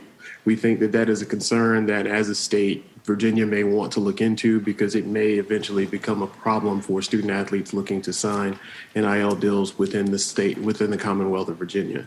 To the other part of the bill about high school athletics, there just needs to be more education about high school athletics and making sure that the parents are fully aware of what they're signing or what the students themselves may sign, absent a parent, and whether or not those contracts are actually valid. So until that information has been able to be made available to the parents in the state, in the Commonwealth of Virginia, it is our estimation that it's a good idea to hold off on allowing those things to happen.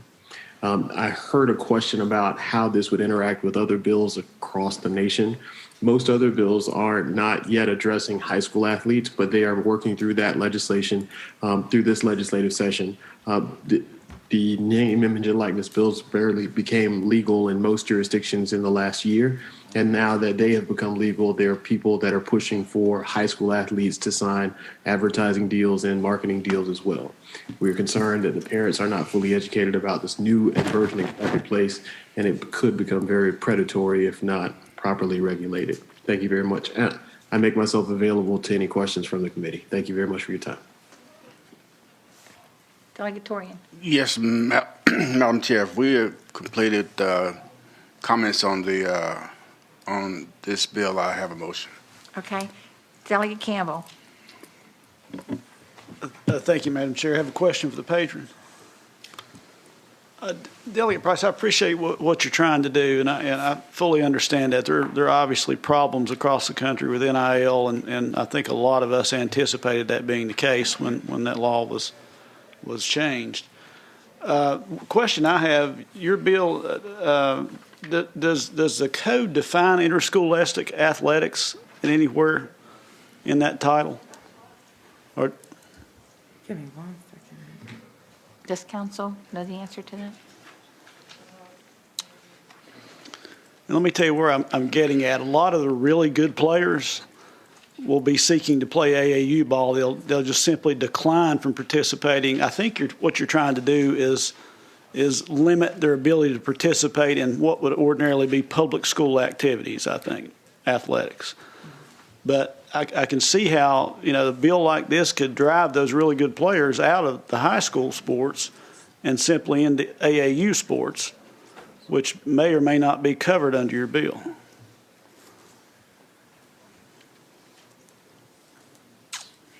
Give me 1 second, Mr. Manager.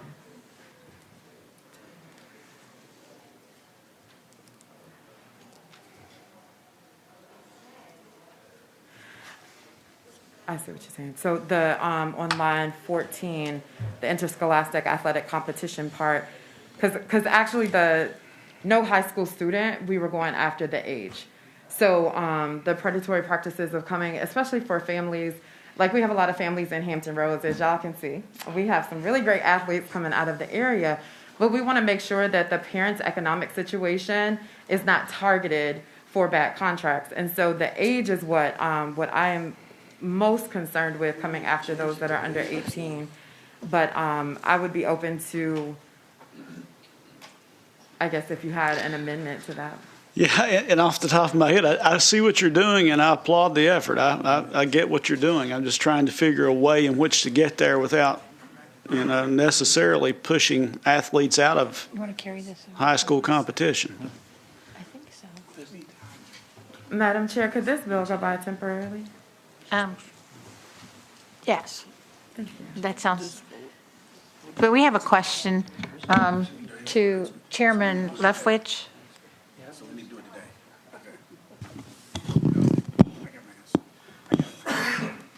You got it, never mind. Never mind. Okay. We're going to take this by temporarily. So we're going to move on to our next bill as they're trying to kind of figure this out a little bit. Delegate Freitas is not here. Okay.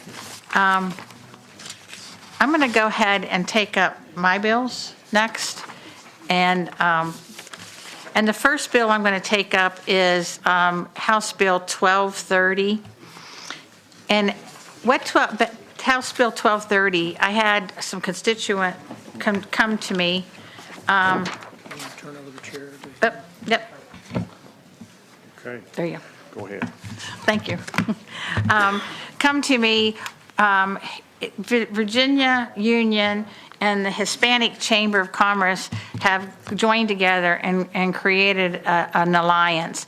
And they wanted to be able to do charitable gaming. But the problem they run into is in the charitable gaming law, it currently states that you have to do it within the city, county, or town in which the principal office or an adjoining city, county, or town. What I'd like to have done with this bill is, for now, I would like to lay this bill have this bill laid on the table or carried over. And the reason for it is I've talked to Delegate Cresack, and maybe it can be incorporated into all the work that he and Senator Bryce have been doing in this whole area, which is included. Those sections of the code are included in their bill. So. That's my request on House Bill 1230. Do lay it on the table, because if not, you got to go to full committee. Let's just have it laid on the table for now. Mr. Chairman, also move. Okay. There's a motion to lay House Bill 1230 on the table. Do I have a second? Okay. Please cast your vote.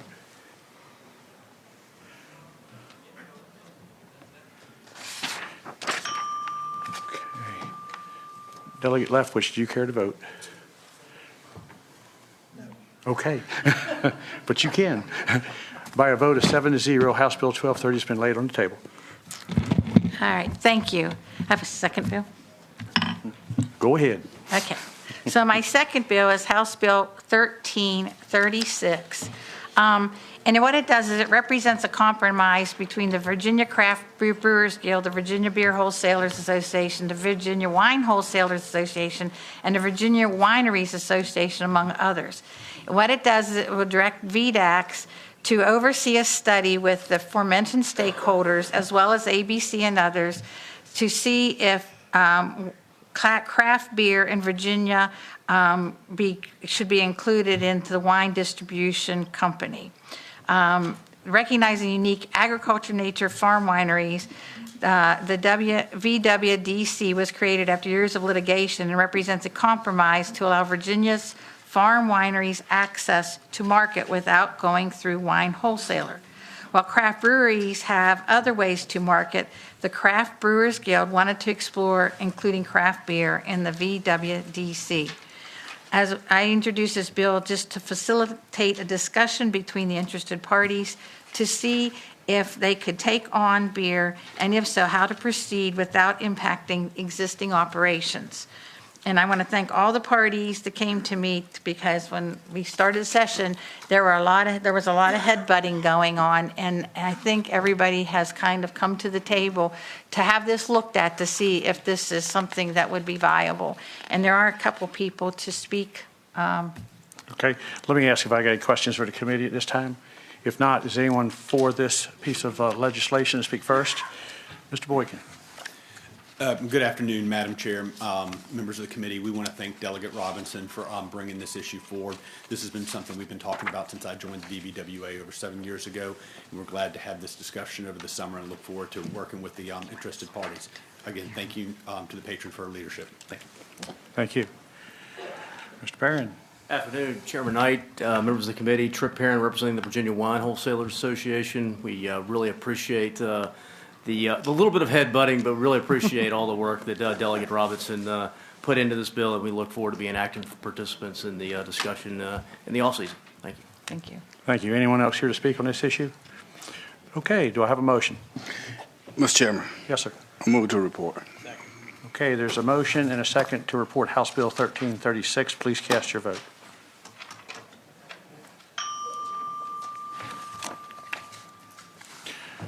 Okay, the bill reports by a vote of 7-0. And it really felt really good to be chairman of this committee again, so here you go. Anytime. I'm willing to share. All right, Delegate Cresack, you want to take up House Bill 767? Thank you, Madam Chair. Really quickly, there's a Senate cognate as well that you'll see 399 that's passing through the Senate. This provides for the civil penalty portion of the charitable gaming legislation package, and it calls for a civil penalty of not less than $25,000 and not more than $50,000 for any person or organization that conducts charitable gaming without first obtaining a permit to do so, or that continues to conduct such games after they've been that's been suspended or revocation of such permit, or that otherwise violates any charitable gaming provisions. And you saw Delegate Campbell's HB 1123 was a much stronger one, which increases criminal penalties. I like that one, but I know that there's a big fiscal on it, and I don't know what the chairman can tell us. Perhaps this one here doesn't have much of a fisc at all, and maybe the easier to swallow up there in the probes. All right. Anybody have any questions for Delegate Cresack on House Bill 767? Is there anyone in the audience who wants to speak for the bill?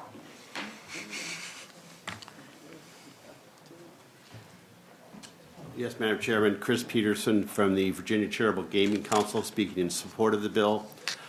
We too also support and prefer Delegate Campbell's bill with a bright line test as to what is legal and not illegal.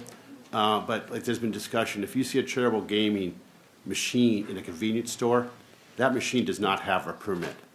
It is illegal, and there are more illegal games probably in the state than legal games.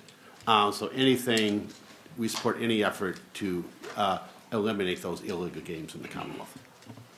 Thank you. Is there anyone who wants to speak against this bill? Move to report. Second. All right.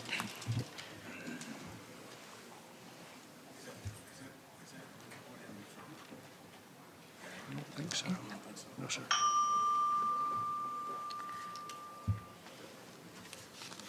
I haven't gotten anything on it.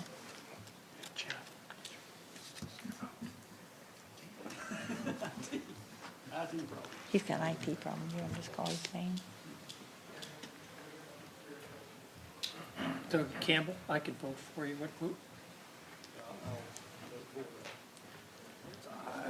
All right. Delegate Cresack, 7-0. Your bill passes. Thank you, Madam Chair. Reports Thank you, out. Committee. Delegate Price, are you ready for prime time? I am. Thank you for that opportunity. So I think what we have come up with is on line 14 to strike the word interscholastic. In line 12 to strike the word interscholastic, and on line 14 strike the word interscholastic and insert the word "and."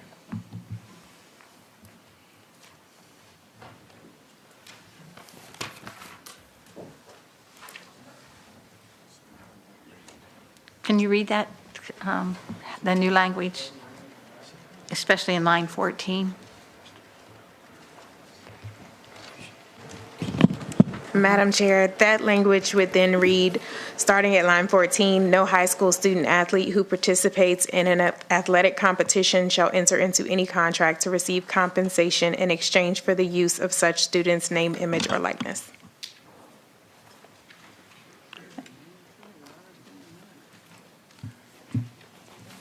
Any other questions? Yes. So that, Madam Poirier. Chair, Mm-hmm. so that covers whether they are participating in a high school league or if they venture out into an AAU situation. Yes, that should address the concerns that were expressed, and I appreciate the flag. Do you need to move the amendment? Okay. Can we move the amendment, please? I'll move the amendment. Second. All right. All in favor of the amendment, say aye. Aye. Anyone opposed? Madam right. Chair, Yes, sir. have a motion. Delegate Torian. Move to report. Second. All right. As amended. All right, this has been moved to report as amended.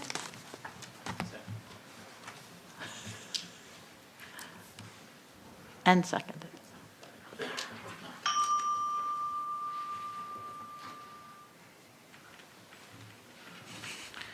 Delegate Price, your bill passes and report with amendment on a 7-0 vote. Thank you very much. Freitas is on his way.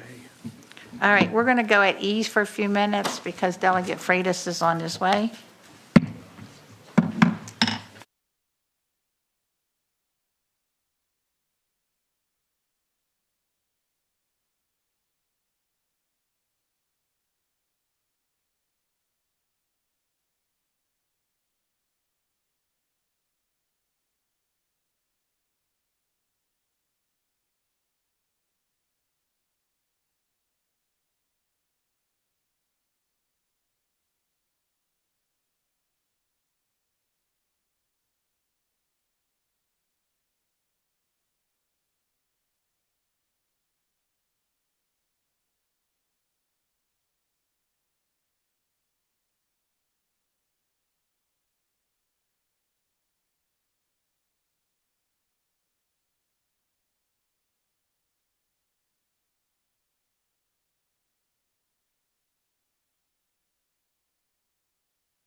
The committee back to order. I know Delegate Freitas said he was on his way, but we have there's another committee for general laws after ours.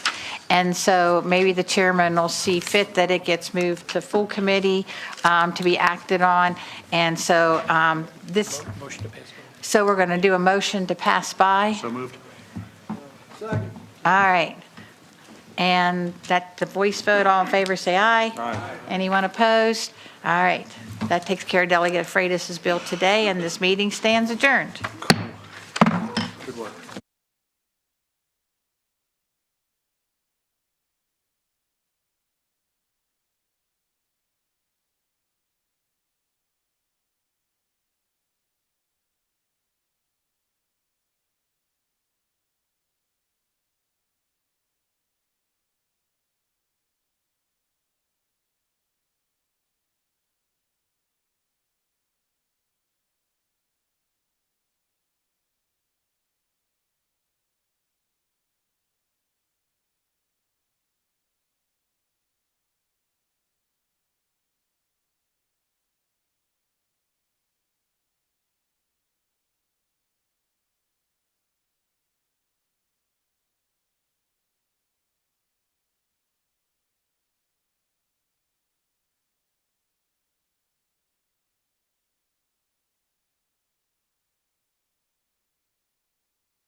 the meeting to order. I'd ask the clerk to take the roll.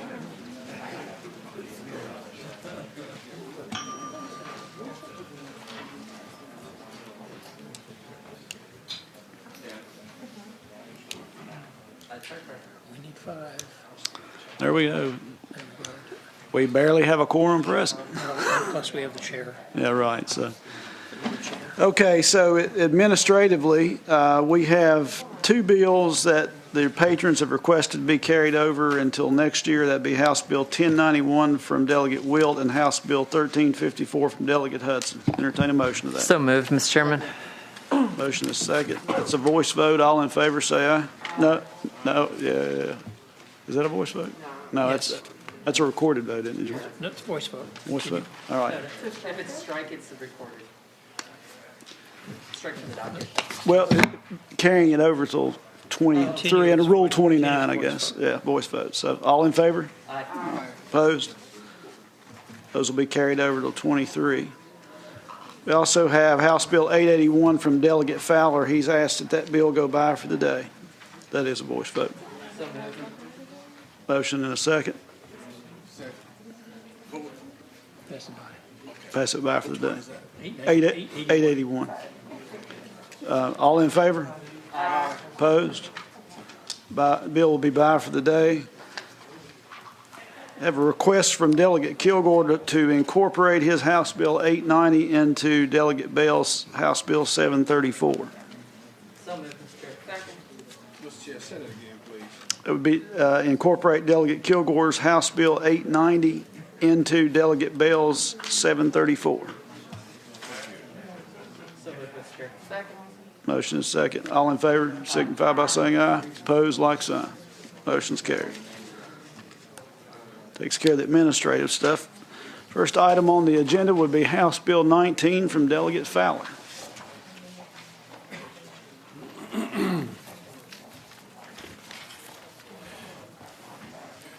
Thank you, Mr. Chairman. Members of the committee, House Bill 19, well, we have a substitute before you. I think we need to adopt a substitute. Entertain a motion to the same. So moved. For a second? For a second? Wake up, committee. Is there a second to adopting the substitute? We need a second. Okay. I'm not hearing that, so. Okay. You have a substitute, is that correct, Delegate Fowler? I was told there was a substitute, yes. And I assume that substitute, is it online? We've got to get our attorney here. We don't have our attorneys. We need a substitute. Yeah, where's our attorney?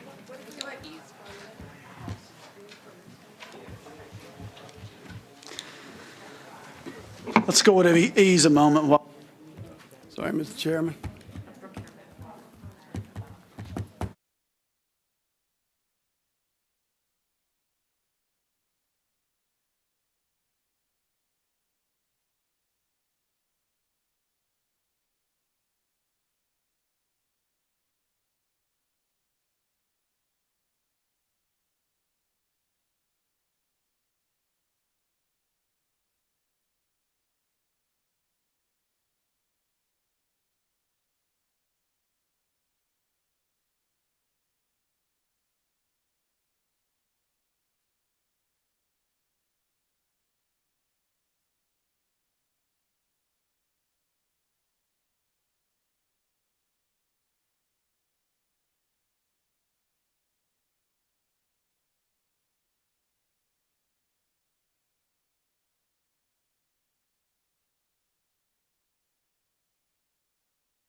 discuss this, some more language with Delegate Lethbridge, and I think, where do we stand right now, Mr. Chairman?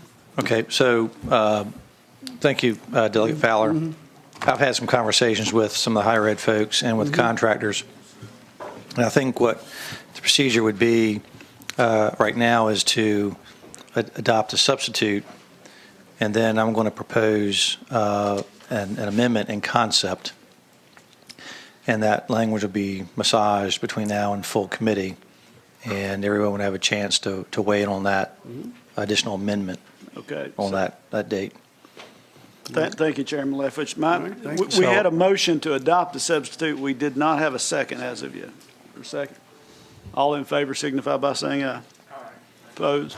Substitutes properly before us. Okay, and I'm going to make a motion for an amendment in concept, and that is there's a section of the bill that talks about the award not being withdrawn because of disclosure of a donation. But the concept that we want to include is that an offeror on the contract shall not be able to dispute the award solely based upon the disclosure of a donation. But we just need to get the language right. So I would move that amendment in concept. And I assume you would entertain that as a friendly amendment, Delegate Fallon. Okay, have a motion, a second, to amend in concept as previously described by Chairman Lethbridge. All in favor? Aye. Opposed? Motion would carry. And then now that I've said that, I just would like to make sure that the stakeholders in the audience understand that and are comfortable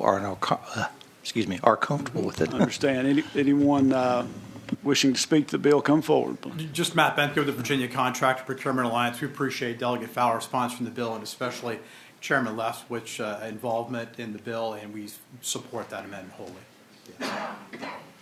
Anyone else wish to speak in favor? Anyone opposed to the bill? Mr. Chairman, question.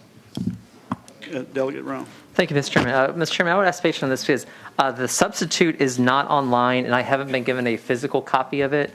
One question I have, and then I'll have a immediate follow-up, is on line 25 of the original, there's still a section on the Romanet 1 that says, has a total cost of $5 million or more. Is that actually in the substitute as well?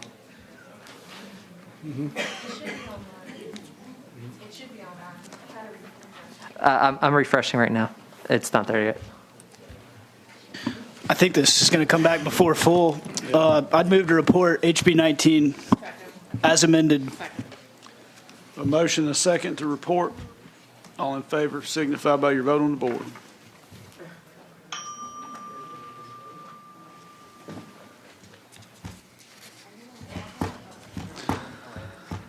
Motion to report would pass by a 5-0 margin. Thank you, Delegate Fowler. Thank you, Mr. Chairman. Appreciate the committee's time. Good job, Will. Delegate Freitas, you have House Bill 307. Thank you, Mr. Chairman, members of the committee. I do have a substitute for 307. I'd be happy to describe what that does. Move the substitute. For a second? Second. All in favor? Aye. Opposed? Substitutes before us. Thank you, Mr. Chairman. What you have before you is a true example of bipartisan cooperation. Delegate Torring, Delegate Rome, and Delegate Wendell Graves all explained to me exactly what was wrong with my bill and then helped me fix it.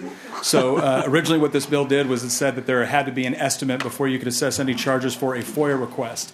As the various delegates that I mentioned brought out, there's some problems with that with respect to the work that has to be conducted in order to do the estimate, et cetera. So what the substitute now does is it says that when someone calls up to do a FOIA request, they have to be informed that there could be charges.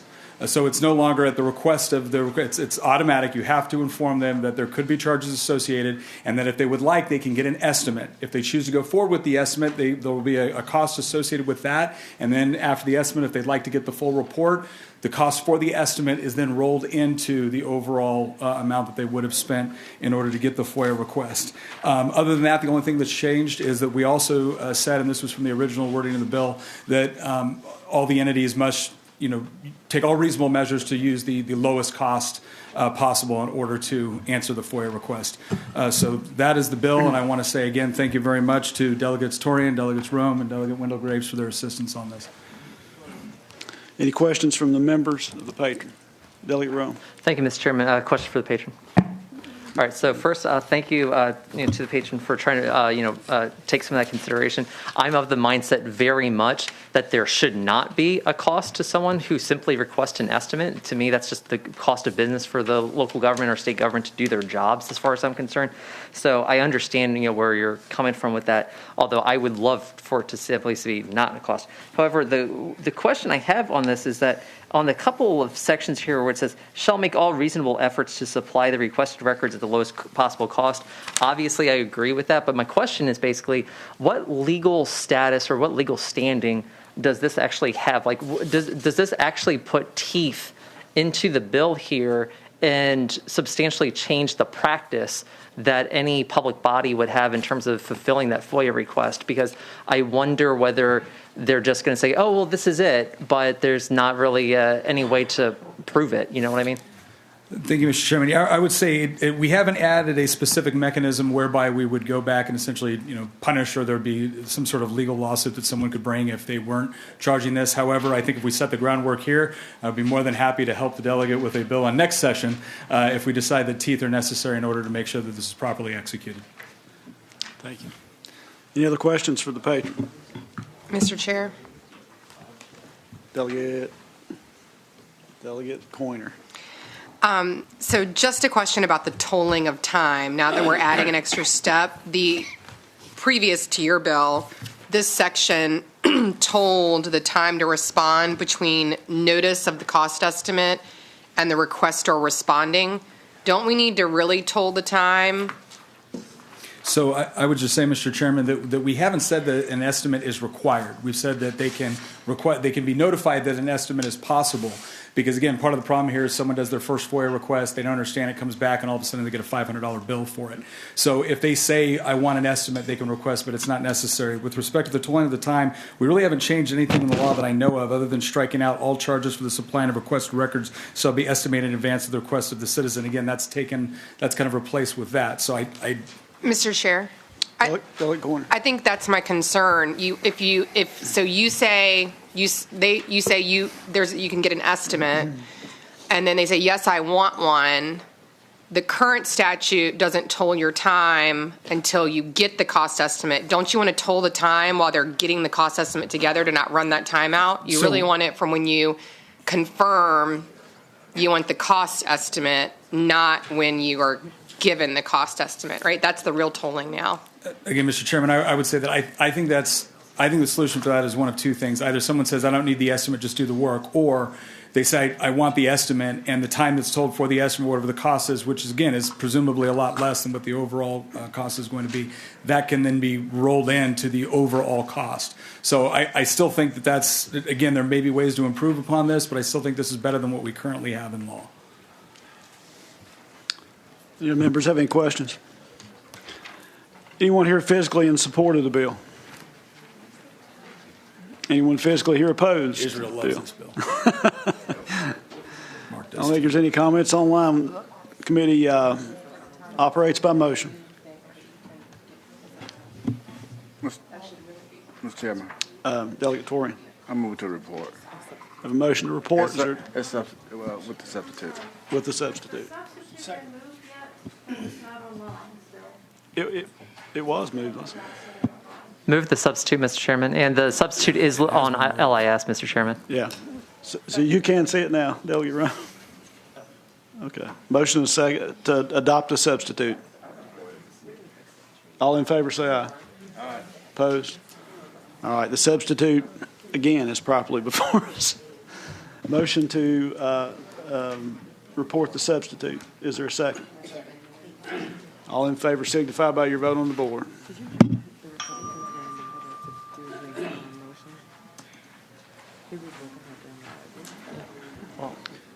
Motion would pass by 7-0 margin. I don't see that a lot. Thank you very much. Delegate O'Quinn.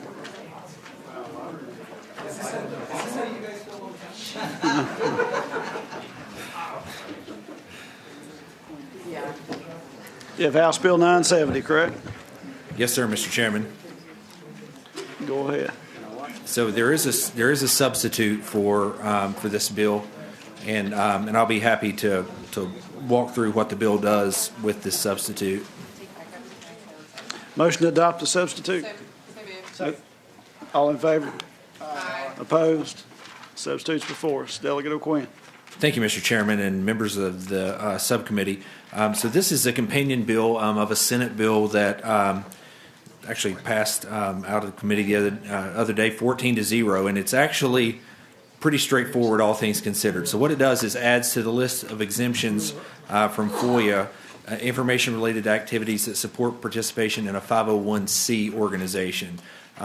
So I'm sure you all are well aware that Virginia is one of the most charitable states in the country, and we as a state have made a public policy matter decision that we want to incentivize people to give to those 501c organizations. So at the federal level, the way that we've done that is to incentivize that activity and say that we're not going to subject those donors to harassment. And that can be harassment for any number of things. Why did you give? Why did you not give? Why didn't you give more? I'm going to sell your phone number. I'm going to sell your contact information, etc. And there's also a Supreme Court case that upheld that, and ultimately this would codify that U.S. Supreme Court case. So when you make a contribution to a charity or a C4 organization, that organization will file a 990 tax return, but that schedule of donors is never actually disclosed by the IRS, and they do that to protect donor information. So what we have in our current FOIA statute is not anything that would protect that information in the Commonwealth. We don't have that protection, and so other states have tried to go different ways, and those have been struck down, but this bill simply just seeks to protect those donors. The original bill was very broad. The substitute is far more narrow. I think we've properly mitigated concerns from VDOT, from DMV, from the AG's office, among others. So that's the bill, and I certainly have at least one person here in favor. So I'm happy to step aside and let you proceed. Any members have any questions for Delegate O'Quinn? Delegate Roan. Thank you, Mr. Chairman. Mr. Chairman, I would ask the Vice Chair this, that when he describes harassment that comes with donating to 501c4, is how he said it, even though the original bill was drafted for 501c3s, that it seems that anyone who donates to political campaigns, for example, in excess of $100, that's already posted online, right? And so it would seem to me that the argument that if you make a donation to a 501c4 and it happens to go public, I'm not sure that that in and of itself constitutes harassment or being able to subject someone to harassment. But I would like the delegate to basically explain what is the current injury that we're trying to solve with this bill. So I think this particular bill, again, codifies a Supreme Court decision that was just rendered that says that donors to 501c organizations, whether it's 3s or 4s, can be exempt from FOIA, so that their information's not floating around. So back up and take the C3 piece of it. If you make a contribution to, fill in the blank, you would probably prefer that information not be lifted off of a public document, turned around and sold to someone else, so that then you're getting solicitations from everyone and their cousin. So trying to keep donor privacy to a minimum, or protect their privacy. Follow-up question, Mr. Chair. Delegate Roan. So I guess the follow-up question on that would be that the Supreme Court case, in this case, that is the way that the delegate was just describing it, I believe, is just as a may be able to do this, as opposed to compelling the states in order to require us to do this. Is that correct? I have the former Attorney General come and answer. Thank you. If I can answer the question. So what this bill is trying to prevent is to prevent the state from requiring, as a condition of doing business with the state or some other requirement, that you must have, as a 501c, give out your donor information, file the entire list of donors with the state, and then we couldn't protect those at the end of the day from release under FOIA. This bill protects those. If the state comes into contact with a list of donors, protects them from FOIA. If that answers your question. Mr. Chair, I'll speak to the bill at the proper time. That's fine. Any other members have questions for the patron? Anyone here in support of the bill? Other than you? Anyone here opposed to the bill? Shocking. No. I mean, there's no middle ground here. No, Mr. Chairman, members of the committee, Megan Ryan with the Coalition for Open Government, and actually I'm here to thank the delegate very much for addressing my major concern. The original version of this bill changed the definition of public records under FOIA, and I almost had a heart attack. So they fixed that, and so I very much appreciate that. I have raised another issue that I think they are still working on, and that is the current wording of this does say any 501c, and that's on lines 93 through 95. That would include charitable organizations that are created by government, land banks, university foundations, economic development partnerships. I don't think that we intend to protect donors, any potential donors to those organizations. So I'm hopeful that language can be further tightened up before we go forward. But again, wanted to thank the delegate. Thanks. Okay. Delegate Brewer. I have a motion. I appreciate the patron bringing the bill, and while I'm very sympathetic to my friends in open government and transparency, we've really entered a phase where cancel culture is very, very real. People are doxing people daily, and personal information, as long as things are published, I agree with this bill, and I would move to report. No motion is second to Substitute motion, report. Mr. Chairman. Delegate Rowan. Mr. Chairman, I would move to lay the bill on the table. A motion is second to lay the bill on the table. It would be a superior motion. All in favor signify by your vote on the machine.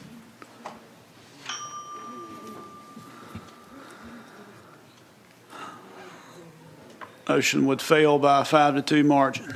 Mr. Chair, Delegate Brewer. I move to report. Motion to report. Is there a second?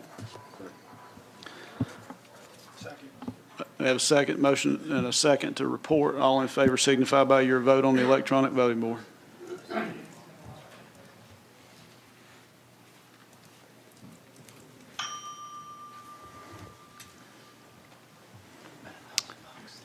Bill would report by a 5-3 margin. Thank you, Delegate O'Quinn. Thank you, Mr. Chairman. Let's see. How about Delegate Bale, or Chairman Bale, excuse me. I've got a couple of witnesses. If there's somebody's got anything quick, I'm happy to wait, or we're happy to Okay, go. that's fine. How about we take up Chairman Williams or Delegate Williams Graves? I promoted you.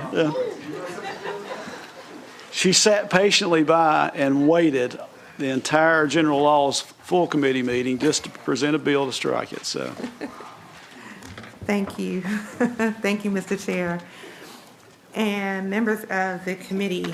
I present before you House Bill 374.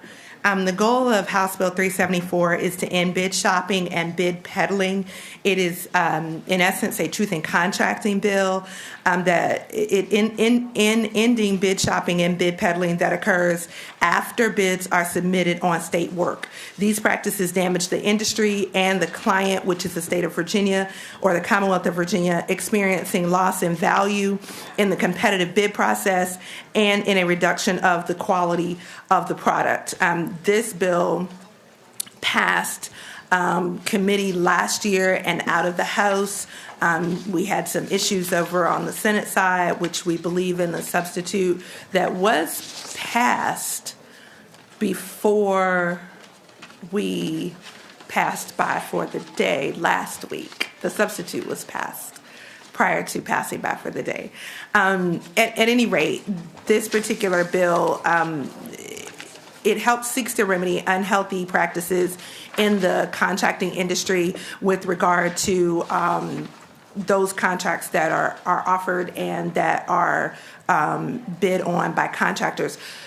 What happens, what we're trying to cure here with this bill is a contractor submitting a bill or submitting a bid for work for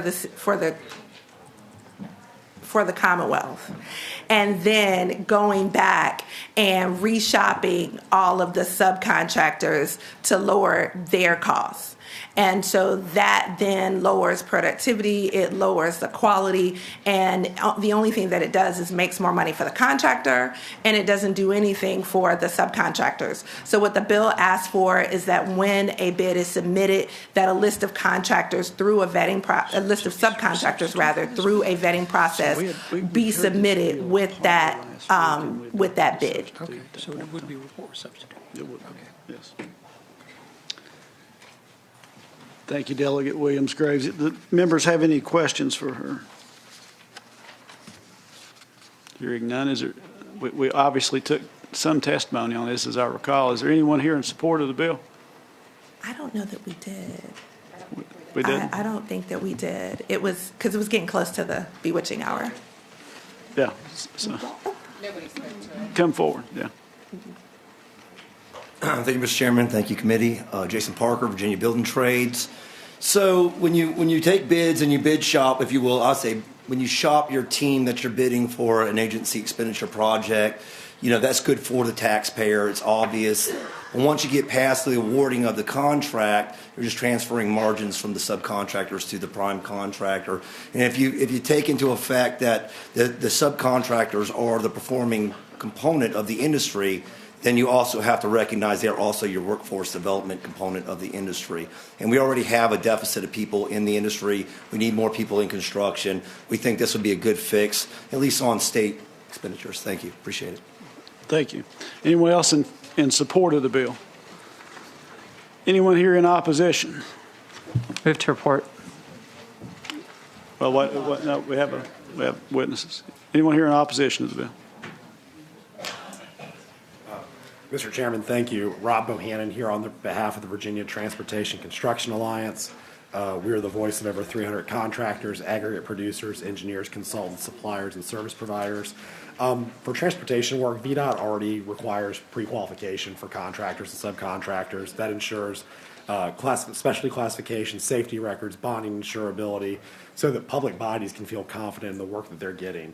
Virginia's Public Procurement Task Force that completed its work in December stated that prime contractors often struggle to find qualified subcontractors. Often subcontractors that may have been listed have moved on to other work. In many cases this past year, they've had employees leave, cutting the number of jobs they can work in half. This really just seems like an exercise that's unnecessary because of that pre-qualification process.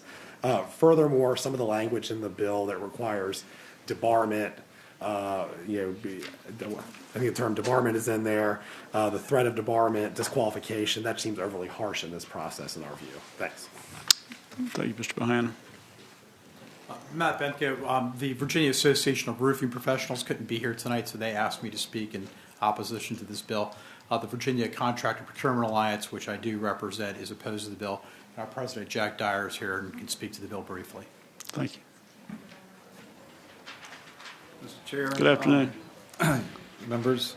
I'm Jack Dyer. I'm president of Virginia Contractors Procurement Alliance, as well as own Gulf Seaboard General Contractors out of Ashland, Virginia. And I do a huge amount of public funded work. And normally with public work, you have one day, you have a specific day that you're bidding, and you have a specific time that you're bidding the project at 2 o'clock.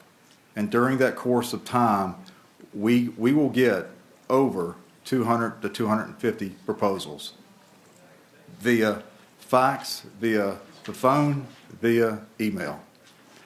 Out of that, that amounts to about 1,000, 1,200 pages of documents that we're looking at.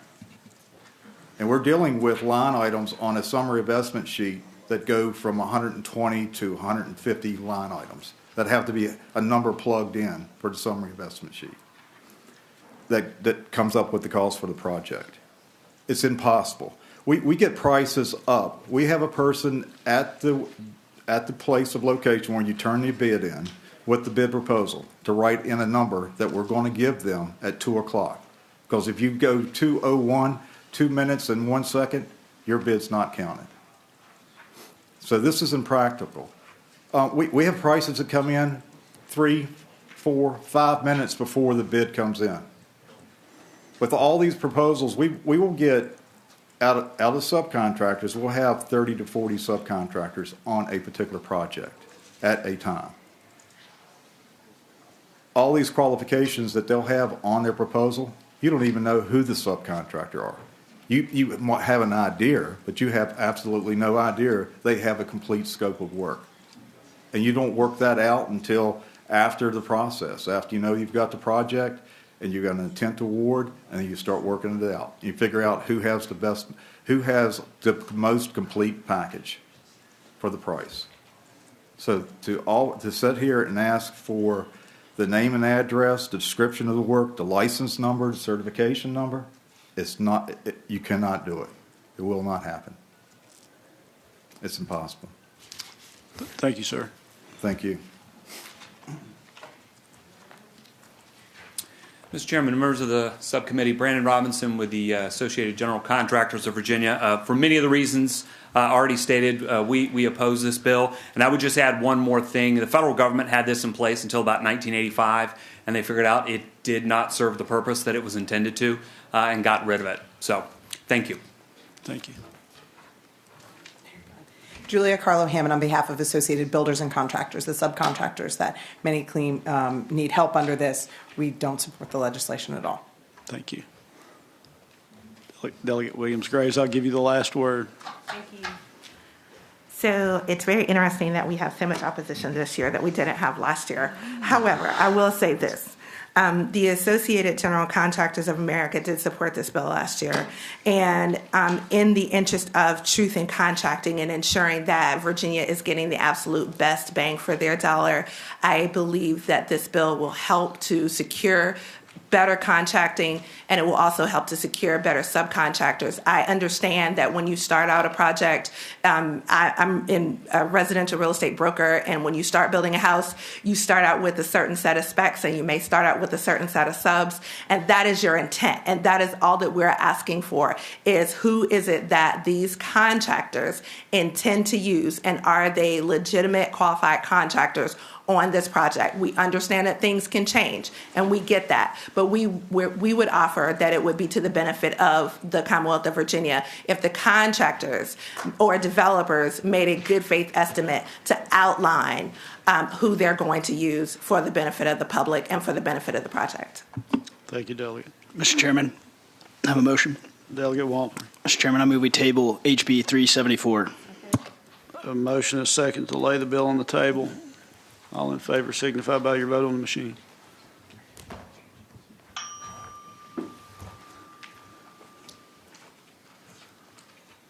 Motion would pass by 5-3 margin. The bill will be laid on the table. Thank you, Delegate Williams-Graves. Thank you, Mr. Chair.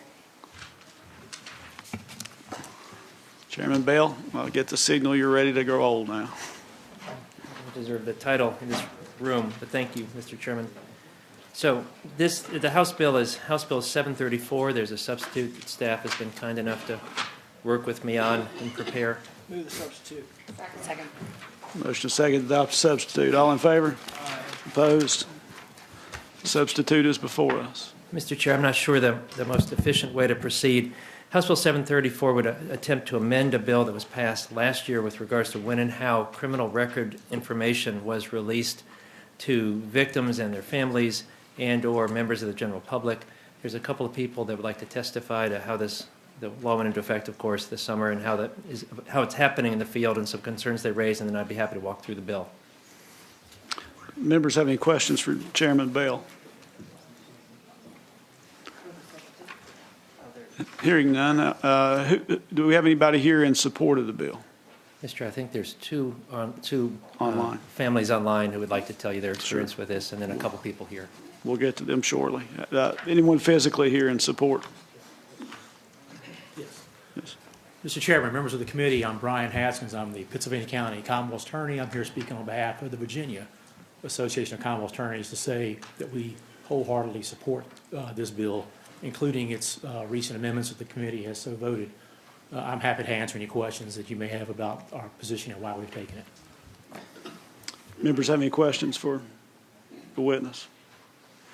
Hearing none. Thank you, sir. Thank you. Anyone else here in support? Anyone here in opposition to the bill?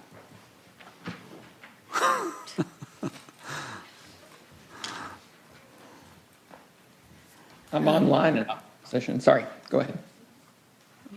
Thank you, Mr. Chairman. Megan Ryan with the Coalition for Open Government. And yes, this time I am speaking in opposition to the bill. And I do appreciate, thank you to the delegate for showing me the substitute. Prior to this, we worked very hard on the bill that was passed last year. Previous law said that the Commonwealth attorneys or police departments had discretion to release any kind of criminal investigative file, whether it was ongoing or whether the case was long over and closed and complete and all that kind of stuff. And so that's what this bill that passed last year did, was to say, well, if it's closed, now we're going to give you some sort of measure of access. So we want to see that this has a chance to work. To see how things happen, see what we can, what we can tweak later on. Understand that this bill, no legislation is permanent, and so that we should definitely consider ways to improve it. But going back to the original, where the discretion is not used, and essentially the file is never opened. If somebody asks for it, it is never opened. They can deny it outright. And this bill that is in place now, the section that is in place now, actually just forces them to open the file and say what could be released. And not everything has to be released, but what could be. So we do oppose going back to that particular way of doing things. Thank you. Mr. Harden, are you available online? I am. I'm here. Thank you. Welcome. You wish to offer some testimony on this bill? I do, in opposition to the bill. So I'm the former Commonwealth's attorney in Greene County. I understand the concern that prosecutors have had with the amendment to the law, but I would sort of echo what the Coalition for Open Government just offered, which is that this law has not, quote, had a chance to work. We haven't seen a parade of horribles since this bill was passed, and I think that it's important to give access a chance.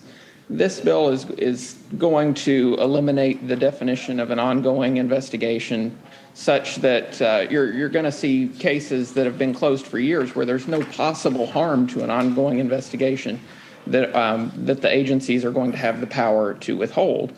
And I think that that's one problem. I think that it empowers injunctions against disclosure as opposed to empowering those who seek information. And there's also a problem with the definition of immediate family in the bill, because, as we know, there are family members who are either divided sometimes when their relatives are involved in either as victims of crime or otherwise. And I think that there's also a problem when family not only disagrees, but family is involved. For example, criminal activity where a family member is both a perpetrator and a victim in domestic crime. So I think that there are a lot of problems that this bill would introduce that don't exist now. We haven't seen problems with the status quo, and I think that if there are problems, they can be addressed once we know exactly what they are. And we're just not there yet. I think the bill is introduced and is supported by the Commonwealth Attorneys Association for noble reasons. I definitely don't think that there's any ill intent by this bill, but I think that what it's going to do is it's going to radically change a law that was itself changed last year, and it's going to cause all sorts of problems for family members who are themselves suffering, and it's going to cause a lot of problems with the journalism community and investigating older cases and closed cases where there's really no harm from public disclosure. So I would ask you to vote no, and thank you for your time. Thank you for testimony, Mr. Harden. Mr. Harrington.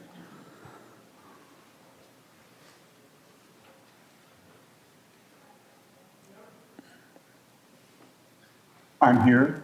Yes, Mr. Harrington, do you wish to give some testimony on this bill? Yes, I do. My wife and I. Please go ahead.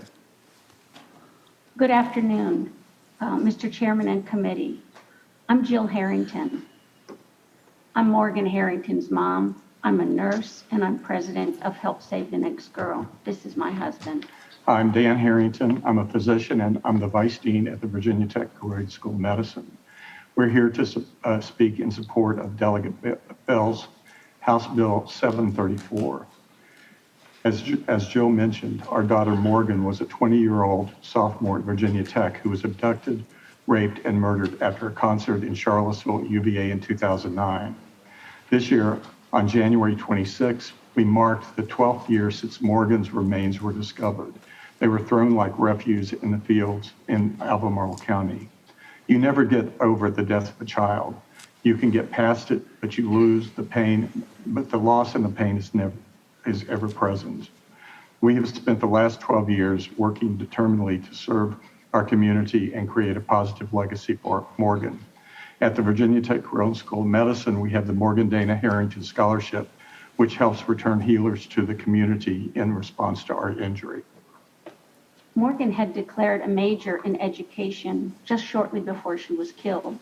She never got to become a teacher. That goal was robbed from her. However, we have built a beautiful school for Morgan in Zambia, Africa, where hundreds of children are being educated in her honor. We also have created our foundation, Help Save the Next Girl, which works to protect young people as well as to support victims' families. You know, since Morgan was killed, we have done a great deal of media. Initially, it was important to find our daughter. After, it was important to find her killer. Once we had an arrest and conviction, it has been important to continue our efforts with media to save lives and keep young people alert to the prevalence of predatory danger. We also want to provide hope to families who have suffered grievous loss and let them know that survival and wholeness is possible given time. That being said, unlimited access to investigative records would be of great concern to us. For example, I'm worried that open access would energize the murder groupies, folks who are titillated by violent acts, particularly against young women.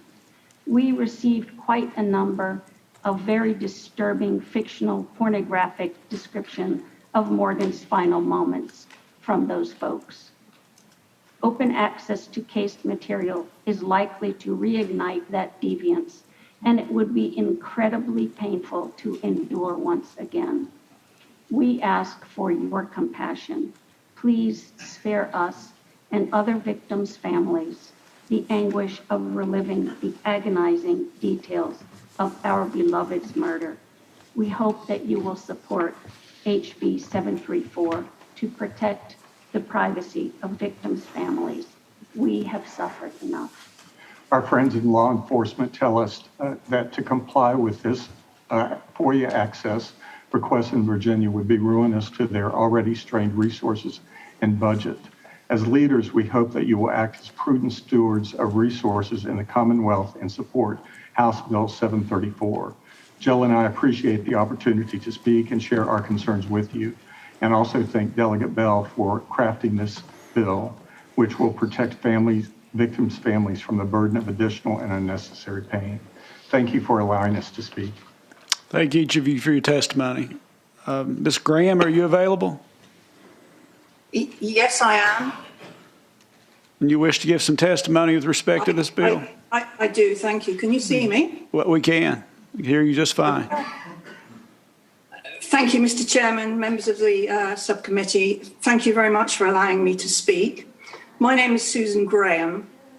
I'm the mother of Hannah Graham, the 18-year-old University of Virginia student who was abducted and murdered in September 2014. And I'm speaking in support of House Bill 734, as I believe that the changes it would introduce will save me, my family, and other victims and their families from being re-victimized by the media. Firstly, I should make it clear that I fully support freedom of information and recognize the importance of ensuring that those with a legitimate interest have access to relevant information about a case. However, it's my contention that the changes made to the Freedom of Information Act in July last year have resulted in unintended consequences which may adversely impact victims and their families. My husband and I first became aware of the Freedom of Information Act changes last November when we learned that a request had been made by an international media company for access to the Albemarle County police files relating to Hannah's case. Since Hannah was taken from us, we have received and declined numerous requests to contribute to documentaries about what happened to her. And indeed, the Freedom of Information Act request to Albemarle County Police Department was made shortly after we had rejected one such a very persistent approach. I still struggle to come to terms with what happened to Hannah, and it is an additional source of distress to me that the media apparently now have the right to obtain and broadcast information about her case that is not already in the public domain. And this is all in the name of entertainment. Surely access to such information should be restricted to those with a legitimate interest. That is why I'm speaking in support of this bill. And under the bill, victims and their families would have access to information about a case, but access would not automatically be granted to those without a legitimate interest. And in the event of a petition for an injunction, consideration would be given by the court to the potential emotional distress that such disclosure could cause the victim and their family. And it's on this basis that I commend the bill to you.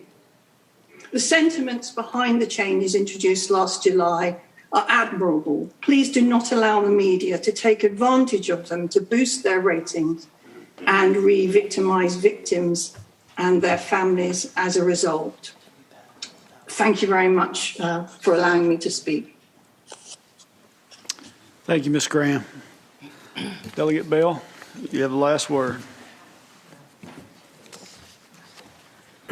I'm not in the FOIA subcommittee. I don't pretend to be an expert. I do understand the purpose of having public documents, public records prepared by the public agencies that we serve on, represent, be available to the public so that they can review them.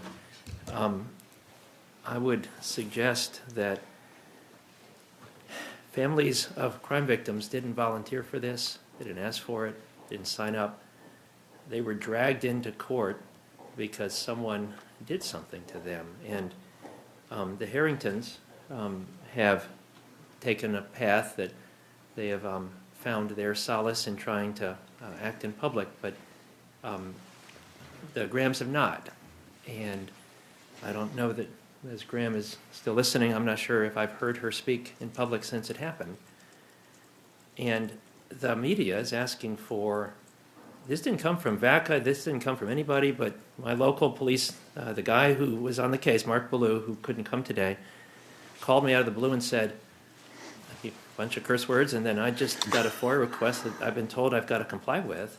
I've got to provide police reports, police interviews, audio recordings, closed-circuit TV recordings, surveillance, crime scene footage, photos, videos, interviews to a TV producer who wants to put it on TV.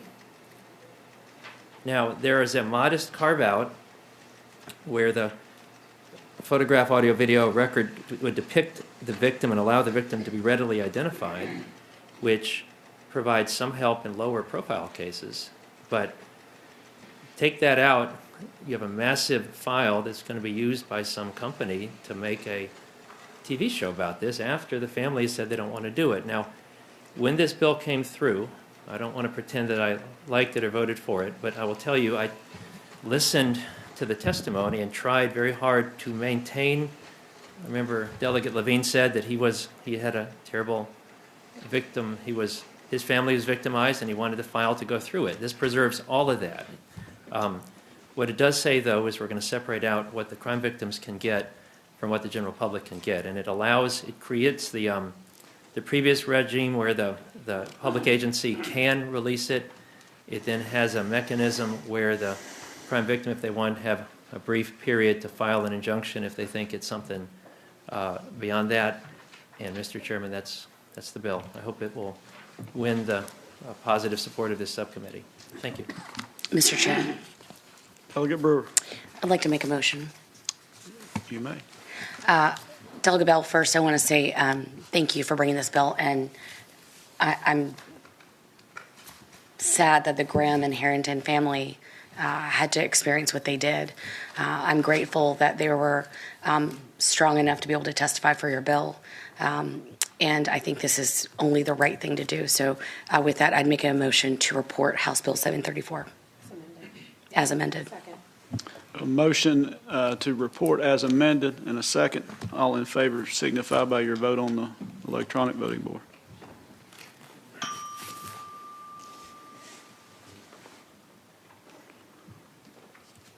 Motion would pass by 5-3 margin. Thank you, Chairman Bell. Thank you. Let's see, Delegate Keem. Thank you, Mr. Chairman, members. We're going back to the procurement side of the docket. And at the outset, let me just explain. House Bill 705, I don't intend to ask you to support this bill today, but I do want to ask that you help me and the work that I'm doing continue on in a different venue. Mr. Chairman, members, this bill is a request from my town, and I know when I proposed a bill similar to this a few years ago, there were other towns and cities across the Commonwealth that were interested in this idea of having an exemption in the construction procurement so that smaller towns and smaller cities can ride on to a larger contract to save them money. Obviously, for the towns, it's a cost savings. Back then, a few years ago when I presented the bill, there was some opposition, and we didn't know quite how to address it after that. So the bill died, nothing happened. We've been talking about it a lot, and last year, as you might remember, during special session, there was a budget amendment that passed that created a work group that's looking at procurement issues, and I was told by the Department of General Services that now they're meeting on an annual basis, and there's some reference to that work group earlier. They're meeting on an annual basis looking at various different aspects of procurement. I think this is a conversation that work group can have, and in fact, when our town officials were here the other day, they met with the Assistant Secretary and others from the Department of General Services, and they thought that this type of issue could certainly be part of their conversation. So just cutting to the chase, I would like, if it's the pleasure of this committee, to either continue the bill under Rule 22 or table it, but see if there's a way that you and the other committee members can urge this General Services Department to take this on. But in that context, Mr. Chairman, if it would be appropriate, I'd like to have at least the town attorney speak as to why he thought this was such an important issue for the town. I believe Mr. Burley's here. If you could just give him maybe a minute, and then we'll be done, Mr. Chairman. Absolutely. Good evening, Chairman Campbell, members of the subcommittee. Thank you for giving me the opportunity to speak. Thank you, Delegate Keem, for introducing the bill. As the good delegate has indicated, we want to keep this on the front burner, so to speak. If the study group is the best mechanism to get some analysis of it, maybe get some data to show the members of the General Assembly the fiscal impact this has on small jurisdictions. It sounds like a small thing to allow for cooperative procurement for contracts less than $200,000, but and the town of Vienna in particular does put out bids for larger contracts, but we also do a lot of small projects, sidewalk projects, water line projects, and for the larger projects we do go out for bid and they're competitively awarded. But for the smaller contracts, the ability to ride a project that's been put out competitively by other jurisdictions for smaller projects to get them done faster, more efficiently, it does save the town a lot of time and money. And we're not talking about 2 or 3%, significant amounts. 65% on one recent contract would have been the difference if we could have used unit prices from a rideable contract.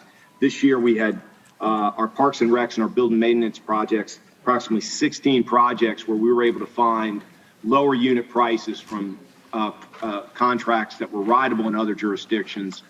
We're a member of the Metropolitan Washington Council of Governments, so there are Virginia contractors that put rideable provisions in their contracts, and other jurisdictions outside of Virginia could ride them. Montgomery County, for instance, PG County can ride them, and yet across the Potomac we cannot. So I think that's where a study committee will look at those things, maybe limit the geographic area where the small contracts can be ridden on, and that would help us immensely. We thank you for your support on this. I'm ready for any questions if you have any. Thank you, Mr. Brigley. Anyone have any questions for Mr. Brigley or Mr. Chair? Delegate Wamp? Mr. Briglia, are you the one that gives Delegate Keem all these bills to file for the town of Vienna? Just the ones that pass, I think. All right, okay, good stuff. Thank you, sir. Yeah, Delegate Wampler remembers a couple of bills that we did in this committee. Mr. Chairman. Yes, Delegate Tory. I think I have a motion. I think what I heard from Delegate Keem is that he wants to continue to work on this legislation, so I'll make the motion that we gently lay this on the table. I have a motion to gently lay the bill on the table in a second. All in favor signify by your vote on the electronic voting board. Delegate Keem, motion would pass by an 8-0 margin. Very much appreciate your hard work on this Thank effort. you, Mr. Chairman, and I look forward to following up next year. Thanks. Let's see, Delegate Runyon. You have House Bill 1287. Thank you, Mr. Chair. I can't get there from here.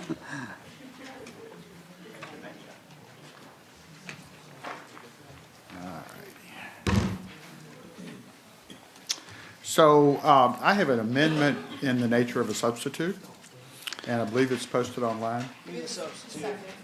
A motion and a second to adopt substitute. All in favor? Opposed? Substitutes before the committee. Thank you. Thank you, Mr. Chair and committee. So we have a plastic problem in Virginia. And working with Virginia Manufacturers Association and a number of their members and industries, we've come up with what we think is an interesting idea as an opportunity to start moving forward in a way that will address that plastics problem. We're all aware that in the old days, most of our China went overseas. It doesn't anymore, so it's here. So what we've done is, in working with VMA, is developed a program that for state competitively bid contracts, plastic products only, that we limit this to plastic, is that they will receive a preference for recycled content. And there's a scale in the bill of how much they can ramp up as they develop. But there's no cost preference. It is only that if costs are the same or obviously cheaper, then the recycled content product would get selected over a non-recycled content. We believe it is a market-based opportunity. You know, the folks that manufacture this plastic are going to figure out how to reuse this plastic, incorporate it in their waste stream, and not penalize consumers like many of us that wish to promote recycling. And so that's what our bill does. As I said, there's no cost impact, and the physical impact from the state is indeterminate. I believe, based on what I understood as of 8 o'clock this morning, we have peace in the valley among the various manufacturing groups. That's good to hear, Delegate. Yeah, if it's not true, I'm sure they'll be lining up behind us. The members have any question for Delegate Runyon? You don't? Okay. Anyone here in support of the bill? Yes, sir, Mr. Chairman, members of the subcommittee. I'm Mike Carlin with Access Point Public Affairs, representing the Coalition for Consumer Choices. It's an association of 5 regional chambers of commerce across the Commonwealth and about 9 statewide associations. And really, we support the bill because it is a step in the right direction to promote recycling. These associations and chambers of commerce are interested in a path toward getting us to a place where we have one of the most robust recycling infrastructures in the country to deal with our plastic and to reuse plastic. We've seen recent actions to tax and to ban various plastics. We don't think that's the right way to go. Suppliers want to supply it. Consumers want to use it. We just think that the more robust recycling system is the answer, and Delegate Runyon's bill begins to create demand for that recycled plastic. So thank you very much, Mr. Chair. Thank you. Anyone else in support of the bill? Anyone here opposed to the bill?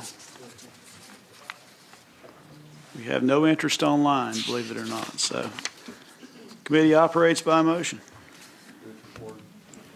Have a motion and a second to report. Signify your support of the same by your vote on the machine.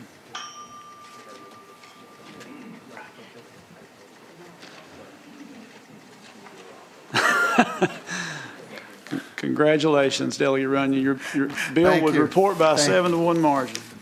I appreciate that. Thank you, committee. Thank you. Let's see, Delegate Williams.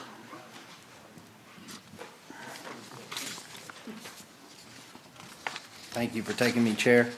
I'm here today to present 1303, which is the Virginia Freedom of Information Act as it applies to parole board votes. And effectively what this bill will do is make the Virginia's parole board their votes compliant with FOIA. Right now, it's not, and I think based on transparency and open and good governance, it should be. So that's what I'm asking you to do and report it to the full. Members have any questions for Delegate Williams? Mr. Chairman, I'm not sure I understand here, because we don't have any description here, so can you elaborate a little bit more, please? Yep, so basically I don't know if you had the bill in front of you, but effectively what it says is individual board member votes shall be public records and subject to the provisions of this chapter, is basically what it says. Previous to that, it did not have, it did not consider them public record and therefore not subject to the provisions under FOIA. So that it's actually just one line on line 21.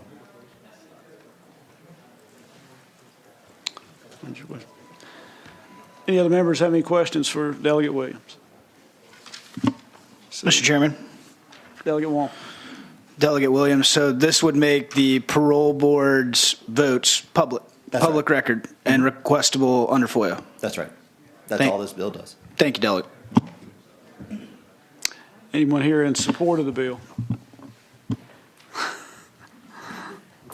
Thank you, Mr. Chairman. Megan Ryan with the Coalition for Open Government. We do support this bill. I'm thrilled that I actually get to say that in a House subcommittee. I have said that 3 times in the Senate, and it has passed the Senate 3 times, and so I'm hoping this time will be the charm. The parole board has used to not be subject to, is not subject to FOIA generally. In 2014, we started saying, well, we need to add their policies, and so those were put online. And so now this is just putting their votes online, and the fiscal impact statement is absurd because it is based on the premise that this information now has to be compiled and put into a computer system to be extracted. That's not the case. This bill is only votes are being made available upon request, just like any other public record in any other public body. Thank you. Anyone here in opposition to the bill? Delegate Rome. Mr. Chair, speaking to the bill. Delegate Rome. Thank you, Mr. Chair. So earlier we heard on a different bill that disclosing the names of 501c3 or 501c4 donors could create harassment for those donors. And we, at the same time, now we're dealing with this bill, which if you were to have this, by the same logic, would create harassment for the parole board members, right? Now, I objected to the past legislation on it because I don't think that that necessarily has the merits. And so I'm going to vote for this because, again, I tie that to the same logic that I had earlier. But it just bothers me that there's going to be conflicting votes on this where we need to show a little bit more ideological consistency when we're dealing with FOIA, I think. Mr. Chair. Delegate Coyner. With respect, Mr. Chair, I do think we're talking about 2 very different issues. You know, our appointees on the parole board are quasi-governmental appointments versus, you know, private individuals in other capacities. So I do think it's very different. Great. Mr. Chair, I have a motion to report 1303. Does this need to go to appropriations or is it going to report? I just moved to report. Move to report. Second. Shine some light. I have a motion and a second to report. Signify your vote on the electronic voting board.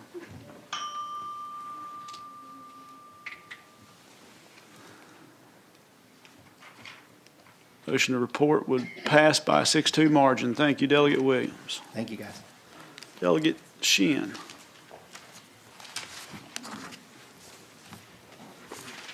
You have House Bill 1310. Yes, thank you, Chairman Campbell. I believe there is a substitute for this bill, and I want to say thank you to Ashley for all of her help on this and back and forth with us. Second. Motion to adopt the substitute in a second. All in favor? Aye. Opposed?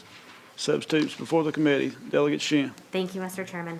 The substitute on this bill simply directs the Department of General Services as well as the Virginia Information Technology Agency to review and revise their procurement procedures to encourage the use of federal purchasing programs for procurement practices by state agencies. Whew, that's a mouthful of a sentence. The substitute language was submitted at the recommendation of DGS as a means of reducing the administrative burden and eliminating the fiscal impact of the introduced legislation. I think the legislation as introduced had a very high fiscal impact statement, so we wanted to make sure that got eliminated. And as far as I am aware, DGS has said that they can absorb the costs if we do it this way, and so that's what the substitute before you is. I have every confidence that the dedicated professionals of DGS and VITA work exceptionally hard to be good stewards of Virginia taxpayers' dollars, and we get the best value for our money when procuring goods and services. But given that we do $8 billion worth of procurement annually as a Commonwealth, I think this is an opportunity to encourage best practices within DGS and VITA. It also, by adding this encouragement language, we are de facto also encouraging more local suppliers to participate in the state procurement process. As you all might know, there are a number of suppliers in the state, in the Commonwealth, who already are suppliers and contractors with the federal government, and this would just encourage and open up that opportunity for a state DGS and VITA agencies to also participate in those programs. Ultimately, the goal really here is just to ensure that taxpayers of Virginia are really getting their best bang for their buck, and I hope it will be the will of the committee to report. Thank you, Delegate Shin. Any members have any questions for Delegate Shin? Anyone here in support of the bill? We asked DGS to come today, but they were unavailable. They were unavailable. Yeah. Anyone here in opposition to the bill? Move to report. Second. Motion and second to report the substitute. All in favor signify by your vote on the electronic voting board.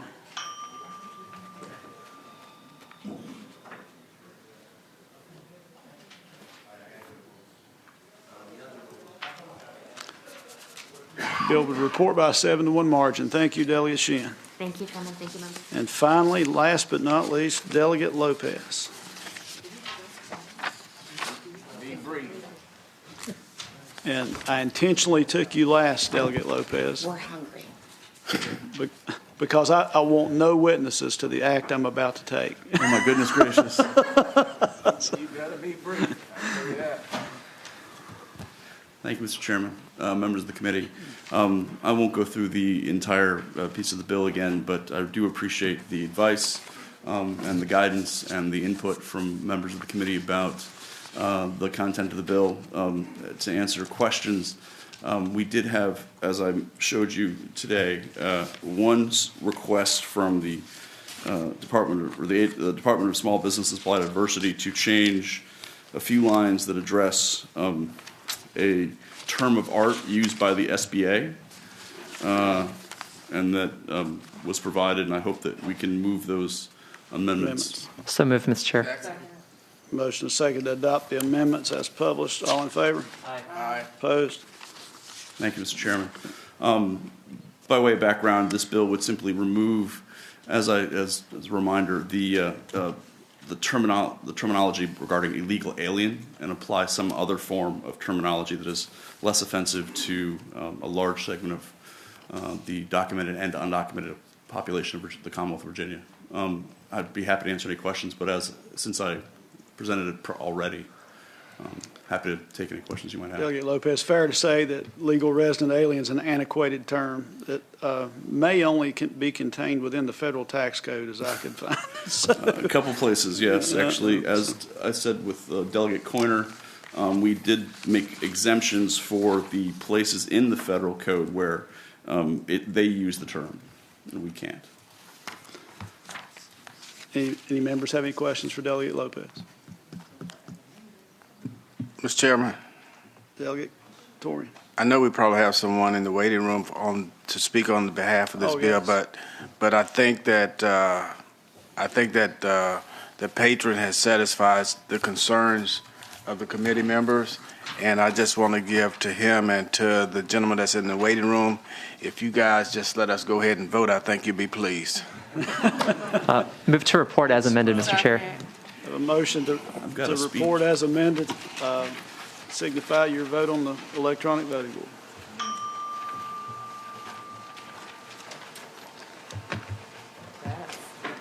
Miracles will never cease.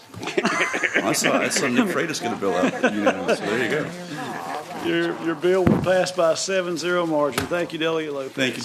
Thank you, Mr. Chairman. That is our last bill. The committee. Move to adjourn. Motion and second to adjourn. All in favor? All right. Thank you, Mr. Chairman. Thank you. So easy.